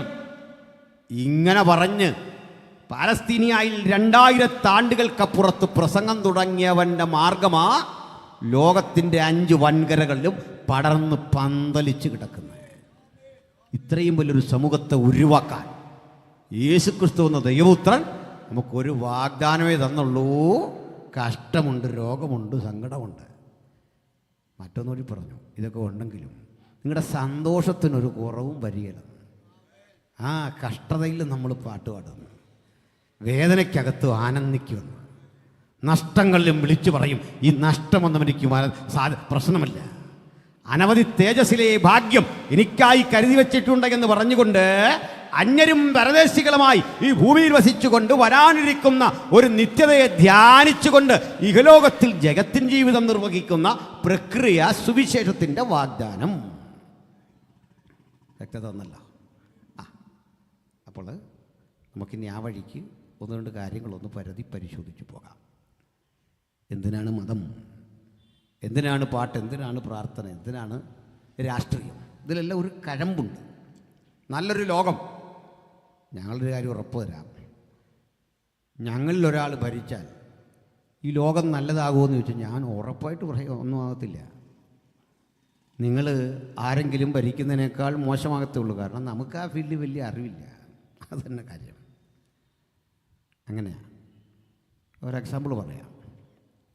നമുക്കൊരു 50 പേരുള്ള 25 പേരുള്ളൊരു ചർച്ച് കൊണ്ട് നടക്കാൻ പറ്റുന്നില്ല. അന്നേരം ഈ 120 കോടി മനുഷ്യരെ എങ്ങനെ ഭരിക്കുന്നു? അങ്ങനെയെങ്കിൽ നമ്മുടെ മെമ്പറും മറ്റാളുകളൊക്കെ ചെയ്യുന്ന വലിയ ജോലിയാണ്. നമ്മളെല്ലാം കൺട്രോൾ ചെയ്യുക വലിയ ജോലിയാണ്. അപ്പോൾ പിന്നെ നമ്മളെന്തിനാ കൂടുന്നേ? ഒന്ന് ഉറപ്പ് പറയാം, ഒരു രാജ്യത്തെയും മതവൽക്കരിക്കൽ ഞങ്ങളുടെ ജോലിയല്ല. ഈ രാജ്യം പിടിച്ചെടുത്ത് ഇവിടെ ഒരു ക്രിസ്തീയ ഭരണാധികാരി അസംബ്ലീസ് കൂടില്ല വിശ്വാസിയെ അവിടെ കൊണ്ട് പ്രധാനമന്ത്രിയോ പ്രസിഡൻറ്റോ ഒന്നും ആക്കുക ഞങ്ങളുടെ ലക്ഷ്യമല്ല. ഞങ്ങളുടെ ലക്ഷ്യമല്ല, യേശുവിൻ്റെ ലക്ഷ്യമല്ല. കാരണം എന്താ? എൻ്റെ രാജ്യം ഐഹികമല്ല. ഉറപ്പാണ്. പിന്നെ എന്തിനീ മതപരിവർത്തനം എന്നൊക്കെ പറയുക? അതിനൊരു കാര്യമുണ്ട്. അവിടെ പറഞ്ഞിട്ട് നേരെ വിശദീകരണത്തിലേക്ക് ഞാൻ വരാം. ഉണ്ടിൽ കേരളത്തിൽ രേഖാമൂലമുള്ള ഒരു മതപരിവർത്തനം നടക്കുന്നത് 1854. 1854 ഇവിടെ അടുത്ത് പത്തനംതിട്ട ജില്ലയിൽ മല്ലപ്പള്ളി എന്നൊരു സ്ഥലമുണ്ട്. നമ്മുടെ മാനപ്പെട്ട പാസ്റ്റർ റജിയോദറുടെ നാടിനടുത്താണ്, അദ്ദേഹത്തിൻ്റെ ജില്ല അതാണ്. ആ മല്ലപ്പള്ളിയിൽ തെയ്യത്താൻ എന്നു പേരുള്ളൊരു മനുഷ്യനുണ്ടാകുന്നു, ഒരടിമ. ഈ അടിമ ഒരു ദിവസവും തൻ്റെ വേല ചെയ്യുന്ന വയൽപ്രദേശത്ത് ഒരു കന്നുകാലിയുടെ കൂടെ മുഖം വെച്ച് നിലമുഴുകാൻ. 100-150 കൊല്ലക്കൊമ്പ് നമ്മുടെ രാജ്യത്ത് കാണാവുന്ന സാധാരണ കാഴ്ച. നഗ്നത മറക്കേണ്ട ഇടത്ത് ഒരു കൂമ്പ് പാള അതിങ്ങനെ തെറുത്ത് കെട്ടിയിട്ടുണ്ട്. അദ്ദേഹം അതും ധരിച്ച് ഈ വയലിൽ നിന്ന് പണിയുമ്പോൾ തൊട്ടപ്പുറത്ത് കാളയുടെ പുറത്താണ് മുഖം വച്ചിരിക്കുന്നത്. അതുവഴി പോയ ജോൺ ഹോക്സ്വർത്ത് എന്നൊരു മിഷണറി ഉണ്ടായിരുന്നു. അദ്ദേഹം വിചിത്രമായി കാഴ്ച കണ്ടു. അദ്ദേഹം ഒരു വഴി പോയി തിരിച്ചു വരുമ്പോഴും ഉച്ചനേരമായി. അപ്പോൾ നോക്കുമ്പോൾ കാണുന്നത് ഈ മനുഷ്യൻ ഭക്ഷണം കഴിക്കുക. കൗതുകം കൊണ്ട് ഈ ഭക്ഷണം കഴിക്കുന്ന സ്ഥലത്തേക്ക് ചെല്ലുമ്പോൾ ഈ വയൽവരമ്പത്തൊരു കുഴിയുണ്ടാക്കി വട്ടയില നിരത്തി അതിലേക്ക് കഞ്ഞി ഒഴിച്ച് കൊടുക്കും. അതും എന്തൊക്കെയോ ചെറിയ കഴിക്കാനുള്ള സാധനങ്ങളുണ്ട്. അതിങ്ങനെ പ്ലാവില കുത്തി കഴിച്ചുകൊണ്ടിരിക്കുകയാണ്. നിർവികാരതയുടെ 2 കണ്ണുകൾ. അപരിചിതനായൊരു സായിപ്പ് വന്നപ്പോൾ പെട്ടെന്നൊന്ന് ഞെട്ടി എണ്ണിക്കാൻ തുടങ്ങിയപ്പോൾ സായിപ്പിന് മലയാളം അറിയാം. അവിടെ ഇരി ഭക്ഷണം കഴിക്കുമ്പോൾ എഴുന്നേക്കല്ല, അവിടെ ഇരുത്തി കഴി. ഒരുവിധം ആ കഞ്ഞിയെ കുടിച്ച ആളിറങ്ങി വന്നു. ഇങ്ങനെ കൈകുപ്പി നിൽക്കുക. എന്താ അതിൻ്റെ പേര്? തെയ്യത്താൻ. ഈ തെയ്യത്താൻ എന്നത് സത്യത്തിൽ ദൈവത്താൻ എന്നുള്ള പേരായിരുന്നു. ആ പേര് ആളുകൾ വിളിച്ച് തെയ്യത്താനെന്നാക്കി കളഞ്ഞു. അപ്പോൾ എന്നോടൊരാൾ പറഞ്ഞ് പണ്ട് കാലത്ത് ഇങ്ങനെ അപമാനിക്കാൻ വേണ്ടി നല്ല പേരുണ്ടെങ്കിലും തെയ്യത്താൻ എന്ന് വിളിക്കുന്നതാണ്. അങ്ങനെയല്ല, സത്യത്തിൽ അങ്ങനെയല്ല. നല്ല വിദ്യാസമ്പന്നരെന്ന് കരുതുന്ന ആളുകൾക്ക് പോലും പണ്ട് നല്ല ഭാഷ ഉണ്ടായില്ല നമ്മുടെ നാട്ടിൽ. പ്രസിദ്ധനായ വേലുത്തമ്പി ദളവയുണ്ടല്ല, ചെമ്പകരാമൻ വേലുത്തമ്പി, കുണ്ടറ വിളംബരം. ഈ കുണ്ടറ വിളംബരം പുറപ്പെടുവിക്കുന്ന വേലുത്തമ്പിക്ക് ഈസ്റ്റ് ഇന്ത്യ കമ്പനി എന്ന് ഉച്ചരിക്കാൻ അറിയില്ലായിരുന്നു, അല്ലെങ്കിൽ ഇംഗ്ലീഷ് കമ്പനി എന്ന് പറയാൻ അറിയില്ലായിരുന്നു. വേലുത്തമ്പി അടക്കം പലർക്കും. നിങ്ങൾ കുണ്ടറ വിളംബരം നോക്കിയപ്പോൾ മനസ്സിലാകും, അതിൽ ഈസ്റ്റ് ഇന്ത്യ കമ്പനി എന്ന് നാവ് വഴങ്ങാത്തതുകൊണ്ട് വേലുത്തമ്പി പറഞ്ഞത് ഇങ്കരിച്ച് കുമ്പഞ്ചി എന്നാണ്, ഇംഗ്ലീഷുകാരൻ്റെ കമ്പനി. ഇനി അതുകൊണ്ട് നമുക്കെല്ലാം വിദ്യാഭ്യാസമല്ല. നമ്മളിന്ന് എഴുതുന്ന ആധാരത്തിലൊരു പേര് ചിലപ്പോൾ കാണാം, പണ്ടാരപ്പാട്ട വക സ്ഥലം. ബ്രിട്ടീഷ് ഇന്ത്യയിലെ പ്രയോഗമാണ് ഫണ്ടാരമെന്നാണ്. കാരണം ഈ ട്രഷറി രാജഭൂമി, രാജാവിൻ്റെ ഭൂമി പാട്ടത്തിന് കൊടുത്തു, ആ പാട്ടഭൂമി മനുഷ്യർക്ക് പതിച്ചു കൊടുത്തു, അതതിൻ്റെ അർത്ഥം. ഈ 2026 നമ്മൾ ആധാരം ചെയ്യാൻ ചെന്നാൽ ഈ പേരാ കിടക്കുന്നത്. ഈ പാതിരുത്തി ഒന്ന് ഫായാക്കണമെന്നുള്ള അറിവ് പോലും എത്ര IAS ഭരിച്ചിട്ടും വന്നില്ല, അല്ലേ? ഇത്രയും നാളായി. അപ്പോൾ ദൈവത്താനെ തെയ്യത്താനെന്ന് വിളിച്ചു പോട്ടെ. അദ്ദേഹം ചോദിച്ചു, രാവെടുക്കോളം നീ ഇങ്ങനെ പണിയെടുത്താൽ എന്ത് കിട്ടും? അദ്ദേഹം പറഞ്ഞു, ഒരളവ് നെല്ല്, അത് ഞാനിങ്ങനെ ഒരു മൂട എന്നറിയപ്പെടുന്ന ഒരു പാത്രമുണ്ട്, അതിൽ വാങ്ങും. ഇത് കൊണ്ടുപോയിട്ട് അത് വറുത്ത് ഇടിച്ച് കഞ്ഞിയാക്കി മുറ്റത്ത് നിൽക്കുന്ന മുളക് പറിച്ച് ഉപ്പും ചേർത്ത് കുട്ടികൾക്കും കൊടുക്കും, ഭാര്യയ്ക്കും കൊടുക്കും, ഞാനും കുട്ടിക്കും. ഭാര്യ ഇതുപോലെ പണി കഴിഞ്ഞ് വരും. ഞങ്ങൾ 8 പേരുണ്ട്. 8 പേരെന്നൊന്നും എണ്ണാൻ അറിയില്ല. പേരൊക്കെ പറഞ്ഞപ്പോൾ സായിപ്പ് കണക്കൂട്ടി. ഈ മനുഷ്യനോട് ഇങ്ങനെ സംസാരിച്ച് ചോദിച്ചു, നിനക്ക് ഇത്രയായിട്ടും കൂലി വേണമെന്നൊന്നും ഇല്ലേ? നിനക്കെന്താ പറ്റിയ? അയാൾ പറഞ്ഞു, കൂലി എന്തിനാ?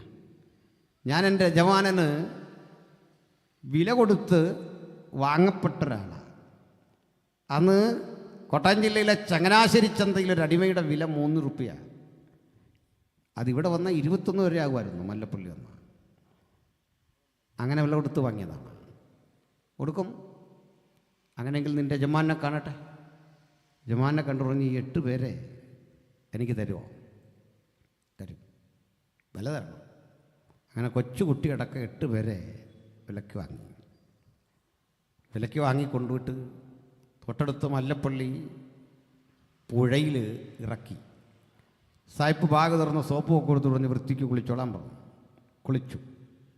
സോപ്പൊക്കെ ഇട്ട മനുഷ്യൻ ആദ്യം കുളിക്കുക. കുളിച്ച് വൃത്തിയായി കയറി വന്നപ്പോൾ സായിപ്പൊന്ന് കറങ്ങി. അദ്ദേഹത്തിന് കുറേ തുണിയൊക്കെ സംഘടിപ്പിച്ച് വില കൊടുത്ത് വാങ്ങി ഇത് ഉടുത്തോളാൻ പറഞ്ഞു. പുള്ളിക്ക് പേടി. കാരണം അന്ന് തുണി തെളിച്ചമുള്ള തുണിയൊന്നും ഉടുക്കാൻ നോക്കില്ല, അടി കിട്ടും. വസ്ത്രം ധരിക്കാൻ പോലും അവകാശമില്ല. വരുമ്പോൾ അത് ബഹുമാനപ്പെട്ട പാസ് പറഞ്ഞുകൊണ്ടിരിക്കുക. കുളിച്ചു. വസ്ത്രം ധരിക്കുമ്പോൾ കോക്സ് വർത്ത് പറഞ്ഞു, നീ ഇതല്ല, നീ എന്തോ ധരിച്ചാലും നിന്നെ ആരും തൊടില്ല. കാരണം നിന്നെ ഞാൻ വിലക്ക് വാങ്ങിയപ്പോൾ മുതൽ നീ എൻ്റെ ആയില്ലേ. ഞാനാ തീരുമാനിക്കുന്നത് നീ എന്ത് ധരിക്കണം, എന്ത് ഭക്ഷിക്കണം. സഹോദരരെ, പിറ്റേന്ന് രാവിലെ അദ്ദേഹത്തെ സ്നാനപ്പെടുത്തി ഞങ്ങൾ ക്രിസ്ത്യാനിയാക്കിയില്ല, വിട്ടു. തിരുവല്ലയിലെ മിഷൻ സ്കൂളിൽ ഇവരെല്ലാം ചേർത്ത് പഠിപ്പിച്ചു. അക്ഷരം പഠിപ്പിച്ചു, ബൈബിൾ വായിക്കാൻ, പാഠ്യപുസ്തകം ഉപയോഗിക്കാൻ പഠിപ്പിച്ചു. മാത്രമല്ല, ലണ്ടനിൽ പ്രസിദ്ധം ചെയ്യുന്ന മിഷൻ സൊസൈറ്റിയുടെ 75 ചോദ്യാവലികളടങ്ങിയ ഒരു മാഗസിൻ മലയാളത്തിലാക്കി കോട്ടയത്ത് കിട്ടും. ഈ മാഗസിനിലെ 75 ചോദ്യങ്ങൾക്ക് ഉത്തരം പഠിക്കണം. ആരാണ് ദൈവം? ആരാണ് മനുഷ്യൻ? മരണാനന്തരമെന്ത്? ജീവിച്ചിരിക്കുള്ള ഉത്തരവാദിത്വമെന്ത്? അപ്പനാര്, അമ്മയാര്? രാഷ്ട്രമെന്ത്? ആരാധനയെന്ത്? ജീവിത ലക്ഷ്യമെന്ത്? ശരീരശുദ്ധി എങ്ങനെ? മനഃശുദ്ധി എന്ത്? ഇതിലെല്ലാം 75 ചോദ്യങ്ങളും ഉത്തരം പറയാൻ പഠിച്ചപ്പോഴേക്കും 1.5 കൊല്ലം കഴിഞ്ഞു. എന്നിട്ട് ചോദിച്ചു, നിനക്ക് ഇനി യേശു ക്രിസ്തുവിനെ രക്ഷിതാവായി സ്വീകരിക്കാൻ ആഗ്രഹമുണ്ടോ? ഉണ്ട്. അങ്ങനെ ആ സ്നാനം കൊടുക്കുന്നത്. അല്ല, പെട്ടെന്നൊരാളെ പിടിച്ച് ക്രൈസ്തവനാക്കുന്നൊരു മതപരിവർത്തന പ്രക്രിയ അല്ലിത്. അതിൽ ചട്ടങ്ങൾ, നിബന്ധനകളുണ്ട്, നിയമാവലികളുണ്ട്. ഈ കൂടെ ചിലർ പറയാറുണ്ട്, പാൽപ്പൊടി കൊടുത്തു, ഗുളിക കൊടുത്തു, വസ്ത്രം കൊടുത്തു. പിന്നെ ഇവിടെ ഇതൊക്കെ കൊടുക്കേണ്ടി വരുന്ന സാഹചര്യം എന്താ? ഒരു ചായയ്ക്ക് വേണ്ടി ഒരുവൻ മതം മാറുമോ? അങ്ങനെ തോന്നുന്നുണ്ടോ? ഒരു ഗ്ലാസ് പാലിന് വേണ്ടി ഒരാൾ മതം മാറുമോ? അങ്ങനെ മാറുമെങ്കിൽ അതിൻ്റെ അർത്ഥം എന്താ? 2 അർത്ഥമുണ്ട്. ഒന്നുകിൽ ഇവൻ അതുവരെ പോയ മതത്തിന് ഉള്ളടക്കമില്ല, അതുകൊണ്ട് അത് വലിച്ചെറിയാൻ തോന്നി. അത് കേവലം ഒരു പാൽപ്പൊടി കൊടുക്കുമ്പോൾ മറിഞ്ഞു പോകുന്ന മഹത്വമേ അതിനുള്ളൂ എന്ന് അവന് തോന്നി. 2, അവനിതൊന്നും ആരും കൊടുത്തില്ല, നിഷേധിച്ചു, നിരോധിച്ചു. ഈ 2 കർത്തവ്യങ്ങൾ ഏറ്റെടുത്ത് ചെയ്ത ദൗത്യ നിർവാഹണത്തിൻ്റെ വഴിയിലാ ക്രിസ്ത്യവിശ്വാസം ഉറപ്പിക്കപ്പെട്ടത്. ഹല്ലേലൂയ. ആ ദൗത്യത്തിൻ്റെ വഴിയിലൂടെ ഞാനൊരു കഥ കൂടി പറയും. ഒരു സംഭവം 2023 ഒരു മഹത് കൃതിയായി കണ്ട് കേരള സാഹിത്യ അക്കാദമി അവാർഡ് വാങ്ങിയൊരു കൃതിയുണ്ട്. ഡോക്ടർ വിനിൽ പോൾ എഴുതിയതാണ്. ജവഹർലാൽ നെഹ്റു യൂണിവേഴ്സിറ്റിയിലെ PhD-കാരനായ പ്രിയ സുഹൃത്ത് വിനിൽ പോൾ എഴുതിയ ആ ഗ്രന്ഥത്തിൻ്റെ പേര് അടിമ കേരളത്തിൻ്റെ അദൃശ്യ ചരിത്രം. ആ പുസ്തകത്തിൻ്റെ അടരുകളിലൂടെ നിങ്ങൾ സഞ്ചരിക്കണം. ആദിമകാലത്ത് ആദിവാസികൾ എങ്ങനെ യേശുവിനെ സ്വീകരിച്ചു, അവരുടെ ജീവിതാവസ്ഥകൾ എന്തായിരുന്നു, അവർ പീഡിപ്പിക്കപ്പെട്ട വഴികൾ എന്തൊക്കെയായിരുന്നു, പൊതുനിരത്തിൽ നടക്കാനാവാത്ത അവരുടെ പരിസ്ഥിതിയുടെ പിന്നിലെ കാരണം എന്തായിരുന്നു, ആരാണ് അവരെ പുച്ഛിച്ച് പുറന്തള്ളിയത്, 100 കണക്കുകളും കാര്യങ്ങളും നിരത്തിക്കൊണ്ട് അദ്ദേഹം അത് തെളിയിക്കുന്ന വഴിക്ക് പല കാര്യങ്ങൾ പറയുന്നുണ്ട്. അതിലൊരു ചരിത്രമുണ്ട്. മാടത്തി എന്നറിയപ്പെടുന്നൊരു യുവതി, ആ സ്ത്രീ ഒരടിമയാണ്, യജമാനു വേണ്ടി പണിയെടുക്കുക. ഈ പറയപ്പെടുന്ന മൂടനിറയെ കൊടുക്കുന്ന നെല്ലും അത്യാവശ്യമായ അത്തരം ചില മാനുഷികാവകാശങ്ങളൊന്നുമില്ലാത്ത പരിരക്ഷയും നൽകുന്ന ഒരു യജമാനന്റെ കീഴിൽ കുടുംബമായി പണിയെടുക്കുമ്പോൾ വഴിപോക്കനായൊരു സുവിശേഷകൻ മാടത്തിയോടും ഭർത്താവിനോടും അവരുടെ സഹോദരനോടും യേശുവിനെ കുറിച്ച് പറഞ്ഞു. അടുത്ത ആഴ്ച നിങ്ങളൊന്ന് വരുമെങ്കിൽ ഒരു പ്രാർത്ഥനയുണ്ടെന്ന് പറഞ്ഞു. പ്രാർത്ഥനയ്ക്ക് വേണ്ടി മല കടന്നവർ ചെല്ലുമ്പോൾ പറഞ്ഞു പഠിപ്പിച്ചു ശുചിത്വം എന്താ, പൊതുസമൂഹത്തിൽ വരുമ്പോൾ എങ്ങനെ പെരുമാറണം. അവിടെ മുതൽ പഠിച്ച് ഈ മാടത്തിക്ക് വലിയ മാറ്റം. ഒടുവിൽ യജമാനോട് ചോദിക്കണം, ഈ വിശ്വാസം സ്വീകരിക്കണമെങ്കിൽ, യജമാനനേ ഞാൻ നിൻ്റെ അടിമയാണ്, ഞാൻ ഇങ്ങനൊരു തീരുമാനമെടുക്കുക.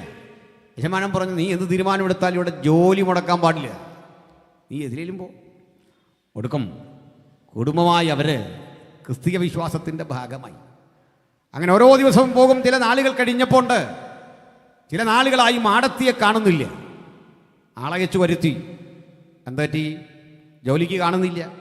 ആൾ പറഞ്ഞു, യജമാനനെ ഒരു പ്രശ്നമുണ്ട്, ഞാൻ അങ്ങയുടെ ഒരു അടിമയെ, അങ്ങനെ പറയാൻ പറ്റുമോ, അതായത് ഒരു കുട്ടിയെ എൻ്റെ ഗർഭാശയത്തിൽ കൊണ്ടുനടക്കുക, അവൾ പ്രഗ്നൻ്റാ, ഇത് പറയുക. യജമാനനെ അങ്ങക്കൊരു മുതൽ കൂടി ഉണ്ടാകുമ്പോൾ കാരണം ഈ കുട്ടി ഇയാളുടെ അടിമയാകും. അങ്ങനെയാ. ഈ കാരണത്താൽ പൂർണ്ണ ഗർഭിണിയാണ് അവൾ, ജോലിക്ക് വന്നില്ല. യജമാനൻ വിളിച്ചു, അട്ടെ 2-3 മല കടന്ന് അപ്പുറത്ത് പുല്ലുമേഞ്ഞ ഒരു വീടിനുള്ളിൽ ഒരുമിച്ച് കൂടി പാട്ടും പാടി കൈകൊട്ടുന്നിടത്ത് നീ പോയോ? പോയി. ചൂട്ടുകറ്റ കത്തിച്ച് രാത്രിക്ക് പോയോ ഈ സ്ഥലത്ത് പാടാൻ? പോയി. അങ്ങനെയെങ്കിൽ വയലിൽ വരാൻ എന്താ പാട്? നാളെ പണിക്ക് കണ്ടിരിക്കണം. പിറ്റേന്ന് പണിക്ക് വന്നു, പൂർണ്ണ ഗർഭിണിയാണ്. വയലിലൂടെ പണിയെടുക്കുമ്പോൾ ഈ ചേറുപുരണ്ട വെള്ളത്തിൽ ചവിട്ടി കുഴഞ്ഞ് മുമ്പോട്ട് പോകുമ്പോൾ അതിലല്പം ദയനീയത തോന്നുന്നൊരു പ്രയോഗമുണ്ട്. എന്താണെന്ന് അറിയണ്ടേ? ഈ മാടത്തിയുടെ തൊട്ടരികിലൊരു കന്നുകാലി, ആ കന്നുകാലിയുടെ ചുമലിൽ മുഖം വച്ചിട്ടുണ്ട്, ഒരു ഇളം കന്നുകാലി. ഇത് ഓടും പെട്ടെന്ന്. ഇതിനനുസരിച്ചൊരു ഗർഭവതിയായ സ്ത്രീക്ക് ഓടാൻ പറ്റുമോ? പറ്റില്ല. തനിക്കൊപ്പം ഓടിയെത്താൻ കഴിയാത്ത ഈ സ്ത്രീയുടെ മുഖത്തേക്ക് ദയനീയമായി കന്നുകാലി നോക്കിയെന്നാണ്. കാവ്യപരമായൊരു അതിശയോക്തി നിങ്ങൾക്ക് തോന്നാം.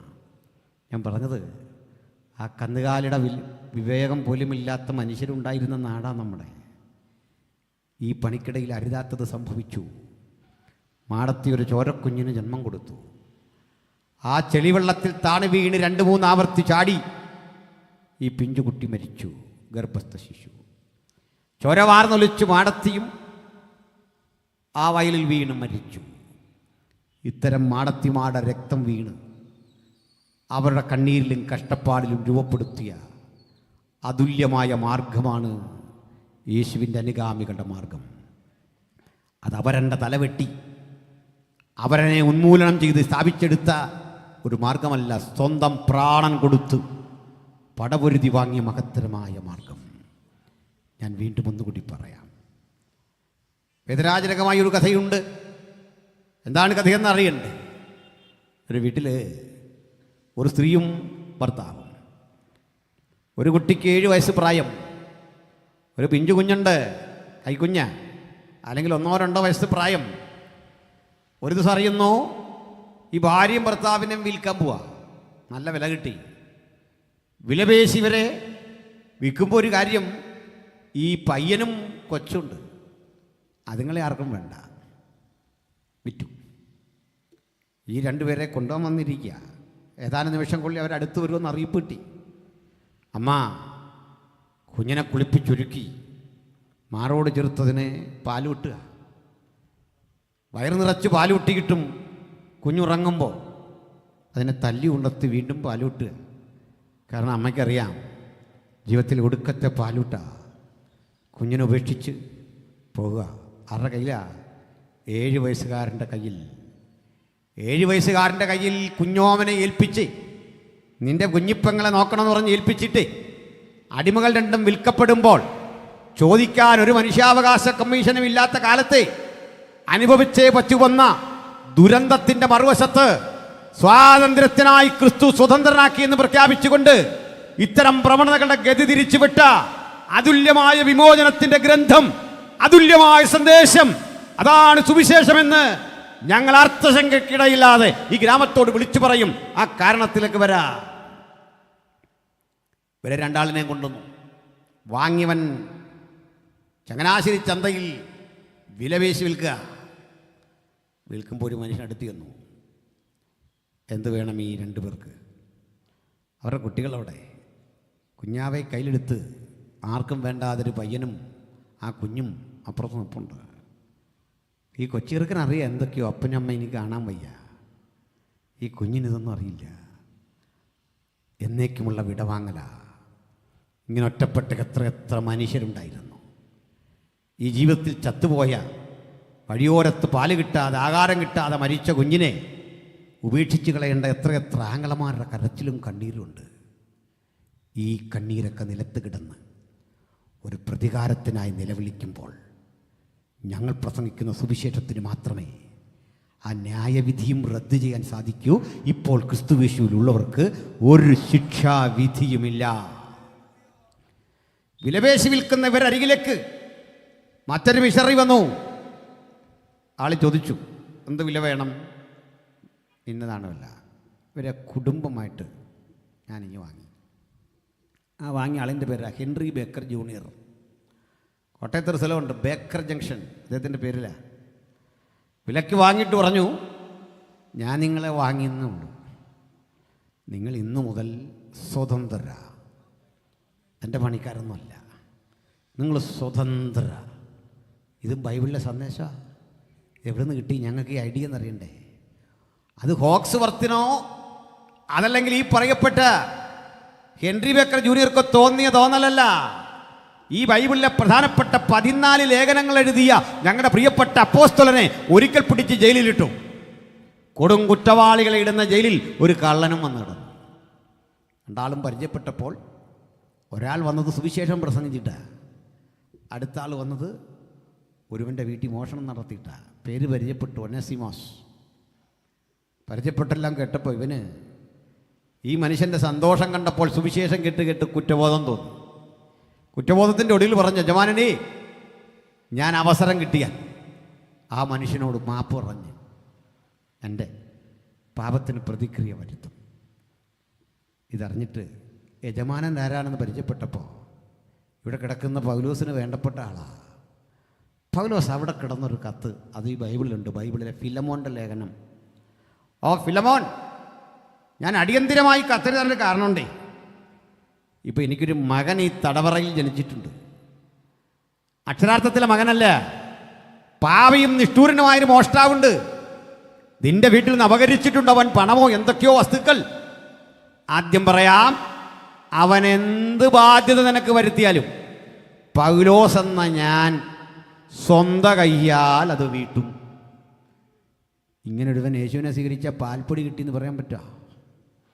സ്വന്തം കയ്യാ വീട്ടും. മറ്റൊന്നോടി പറഞ്ഞു, ഇവനെ ഞാൻ അങ്ങോട്ട് വിടുക, നീ അവൻ്റെ കുറ്റം ക്ഷമിക്കുമ്പോൾ ഈ കോടതി ഇവനെ ഫ്രീ ആയിട്ട് വിടും. അങ്ങനെ വാദിക്ക് പ്രശ്നമില്ല, പിന്നെ പോരാ. അങ്ങനെ ചെല്ലുമ്പോൾ ഒരു കാര്യം ഓർത്തോണം, ഇവന് പഴയ ജോലി നീ കൊടുക്കണം. പഴയ സ്ഥാനത്ത് അവൻ ജോലിക്ക് വരുമ്പോൾ ഇനി പെരുമാറേണ്ടൊരു വിധമുണ്ട്. എൻ്റെ വീട്ടിൽ മോഷ്ടിച്ചു കൊണ്ടുപോയ ആളാണെന്നുള്ള മുൻവിധി പോരാ, അവൻ ദാസനല്ല താനും. പിന്നെ എങ്ങനെ പറയുന്നത്? ദാസനും ഇതേ.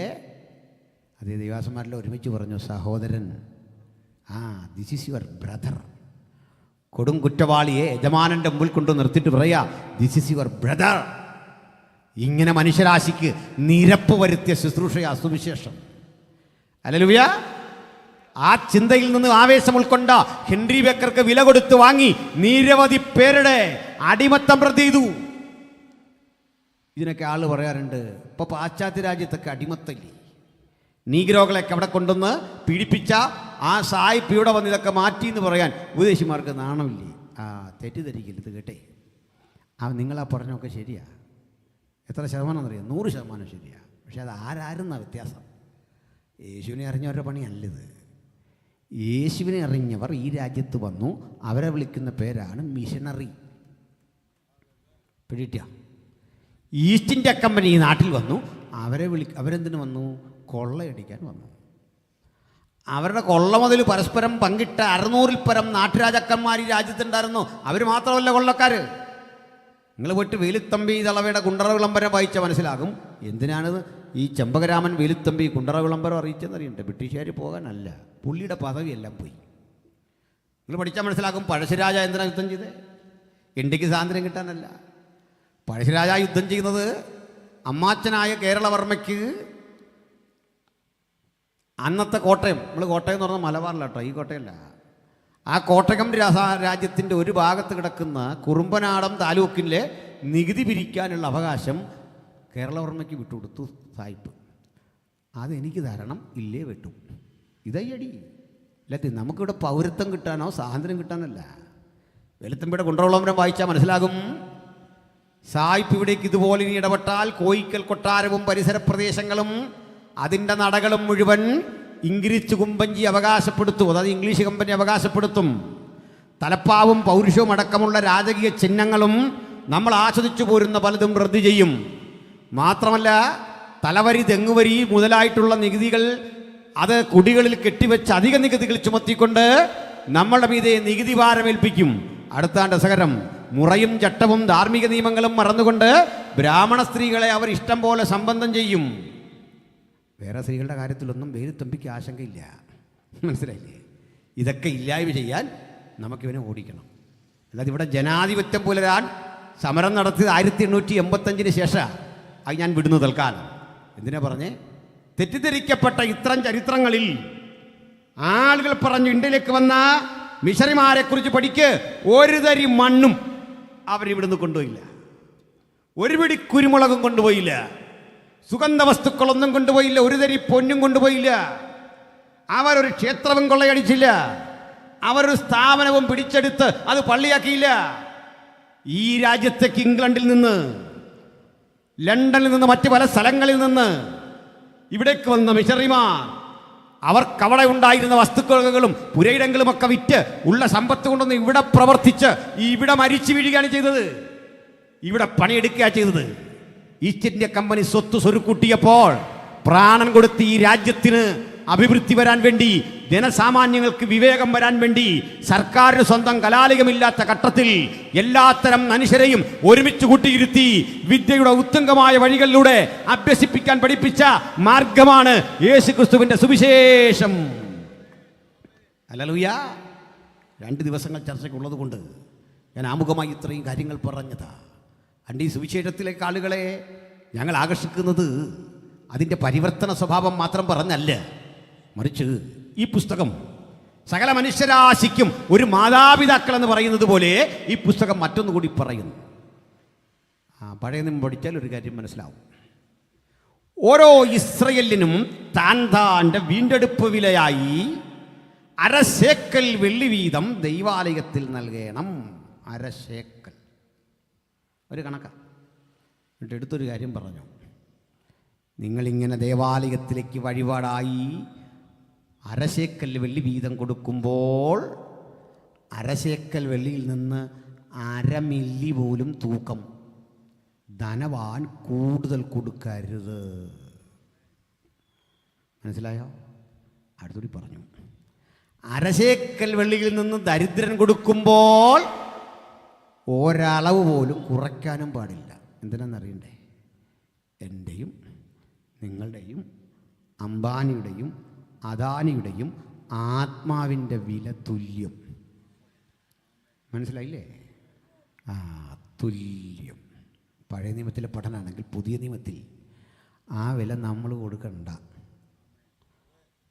നമുക്കെല്ലാം വേണ്ടി അംബാനി അദാനിയെ കൊടുക്കുമെന്നല്ല, ആ വില കൊടുക്കാൻ കഴിയില്ലെന്ന് മനുഷ്യന്. കാരണം വചനം പറയാം, സഹോദരൻ ശവക്കുഴി കാണാതെ എന്നേക്കും ജീവിച്ചിരിക്കേണ്ടതിന് അവന് വേണ്ടി ദൈവത്തിന് വീണ്ടെടുപ്പ് വില കൊടുക്കാൻ മനുഷ്യർക്ക് കഴിയുന്നതല്ല. എന്താ മനസ്സിലായി? പ്രാണൻ തന്ന ദൈവത്തിന് മാത്രമേ പ്രാണൻ നിലനിർത്താൻ സാധിക്കൂ. അതാ സത്യം. ഇപ്പം നമ്മളേക്ക് ചികിത്സയില്ലേ? ഡോക്ടറുണ്ട്. വാസ്തവത്തിൽ ചികിത്സ കൊണ്ട് മാത്രമാണ് മനുഷ്യൻ്റെ രക്ഷയെങ്കിൽ ഈ മരുന്ന് എല്ലാവർക്കും എല്ലായ്പ്പോഴും ഫലിക്കണം. ഇതെല്ലാം ചെയ്ത വിദഗ്ധനായൊരു ഡോക്ടർ ലാസ്റ്റ് വന്നിട്ടൊരു കാര്യം പറയും, ഞങ്ങളെക്കൊണ്ട് ചെയ്യാവുന്നതെല്ലാം ചെയ്തു, ഇനി പ്രാർത്ഥിക്കുക. അങ്ങനല്ലേ? എന്തിനാ ഡോക്ടർ അന്ധക്കരണം ഇങ്ങനെ മന്ത്രിച്ചെന്നറിയണ്ടേ? മരണം ശവക്കുഴി കാണാതെ മരണത്തിൽ നിന്ന് വീണ്ടെടുക്കാൻ ദൈവത്തിനെ കഴിയൂ. അങ്ങനെയാണെങ്കിൽ നമ്മൾ ചെയ്ത തെറ്റിന് പാപത്തിൻ്റെ ശമ്പളം മരണം. അങ്ങനെയാണെങ്കിൽ ഒരു പ്രതിക്രിയ വരുത്തി അല്പം പണം കൊടുത്താൽ പ്രസാദിക്കുമോ? ആദ്യം കേട്ടോ, ബൈബിളിലെ ദൈവത്തിന് പണം വേണ്ട, വഴിപാടുകളും കാണിക്കുകയൊക്കെ വേണ്ട. അപ്പോൾ പിന്നെ നമ്മളെന്തിനാ ഇത് എടുക്കുന്നതെന്നറിയോ? അതിനൊരു വ്യവസ്ഥയുണ്ട്. ഇതൊന്നും നമ്മൾ മുകളിലോട്ട് കൊടുക്കുകയല്ല, ഈ ചെലവിനൊക്കെ വേണ്ടി ഇടുക. അത് മനഃപൂർവ്വമാണ് ചെയ്യുന്നത്. അങ്ങനെയാണ്. ഞാനിന്ന് കഴിഞ്ഞ ദിവസമൊക്കെ ചർച്ചിൽ ഒരു ഉപദേശം പ്രസംഗിച്ച്, ഉപദേശമല്ല, ഒരു വിഷയം, ഒരു അഭിപ്രായം പ്രസംഗിച്ച്, അതെന്താകുമെന്ന് അറിയത്തില്ല പാസ്റ്ററെ. ഇനി റെയ്സാറോടെ പിണങ്ങുമെന്നറിയില്ല. പാട്ട് പാടുന്നവരോടെ കേട്ടു. ഓരോ വർഷം ബർത്ത്ഡേ ആഘോഷിക്കുമ്പോൾ തീരുമാനിക്കണം, ആ ബർത്ത്ഡേയുടെ പെർസെൻറ്റ് ഞാൻ ദൈവത്തിന് കൊടുക്കുമെന്ന്.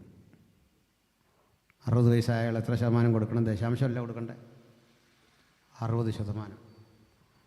90 വയസ്സൊക്കെ ആകുമ്പോൾ 90%, നമുക്ക് 10%. ഒരു തീരുമാനം എടുക്കാമെന്ന് ചോദിച്ചു. നിങ്ങളാരും ഉണ്ടെങ്കിൽ എനിക്കൊന്ന് കാണണം അങ്ങനെ തീരുമാനിക്കുന്നവർ.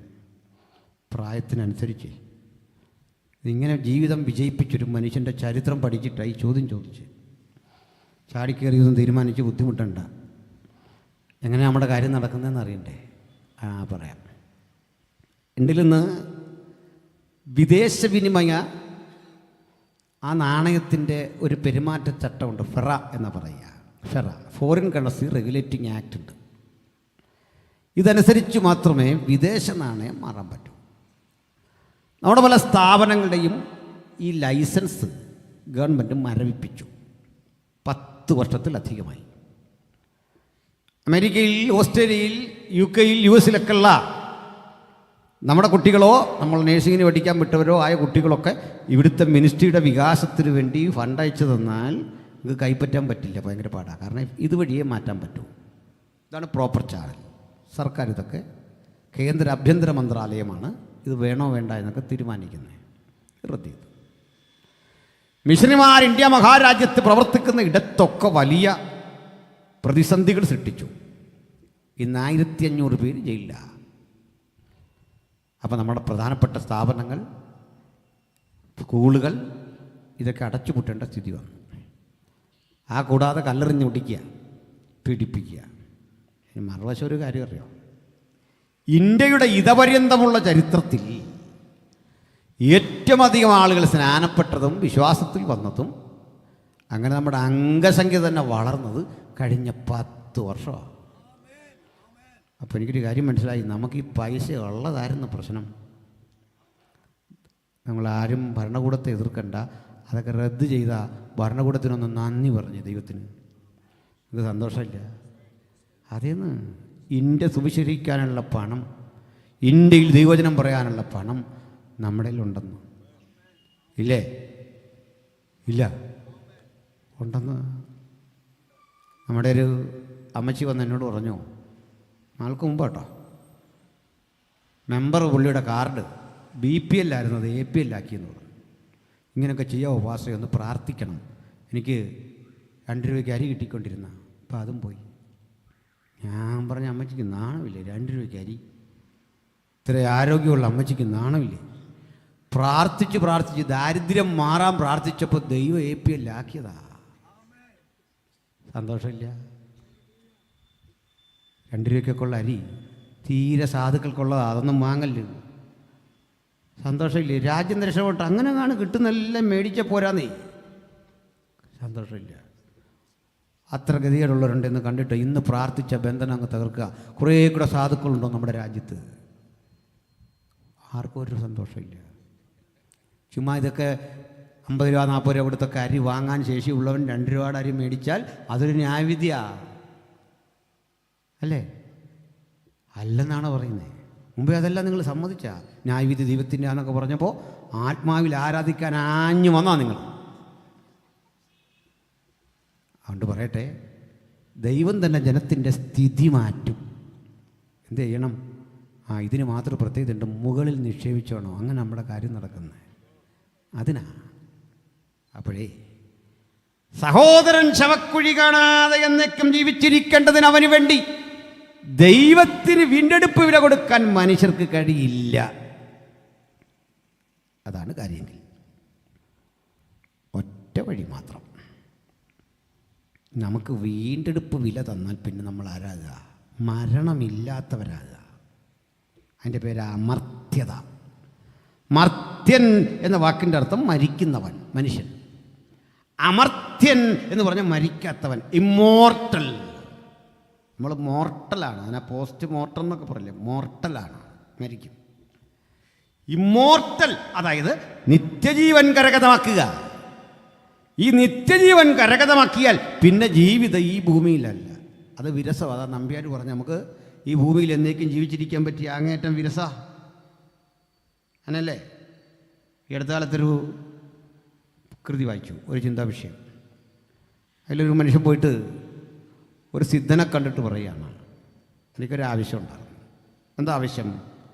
എനിക്ക് മരിക്കണ്ട, എനിക്ക് എന്നേക്കും ജീവിക്കണം, അതിന് വല്ല വഴിയുണ്ടോ? അപ്പോൾ അയാൾ പറഞ്ഞു കൊടുത്തു, തൻ്റെ ഈ മലയുടെ അപ്പുറത്തൊരു ചെറിയ തടാകമുണ്ട്, അവിടെ ചെന്ന് അല്പം വെള്ളം കോരി കുടിച്ചാൽ അത്രേ ഉള്ളൂ, തൊട്ടടുത്ത്. അയാളവിടെ ചെന്നു. ഈ വെള്ളം ഇങ്ങനെ കോരി കയ്യിലെടുക്കുമ്പോൾ ഒരു മനുഷ്യൻ പറഞ്ഞു, കൂട്ടുകാരാ, അരുതരുത്, കുടിക്കരുത്, താഴെയിട്. നോക്കിയപ്പോൾ ജരാനര ബാധിച്ചൊരു വൃദ്ധൻ അവിടെ ഇങ്ങനെ കിടന്നിട്ട് പറയാ, ഞാനീ വെള്ളം കുടിച്ചതാ, അതുകൊണ്ട് എന്നെ വിട്ട് മരണം പോയി. ഭക്ഷണമില്ല, പരിരക്ഷയില്ല, സ്നേഹിക്കാൻ ആരുമില്ല, മരിക്കാൻ നോക്കിയിട്ട് മരിക്കാനും വയ്യ. അതുകൊണ്ട് ഈ വെള്ളം കുടിച്ചാൽ നീ മരിക്കുകയില്ല, നിൻ്റെ ജീവിതം അധോഗതിയാണ്, നീ എന്നും ജീവിക്കും, പക്ഷേ ജീവിതം ഭീകരമാണ്. അയ്യോ ഭയങ്കരം. ഇയാൾ ഓടി സിദ്ധനെ കണ്ടു.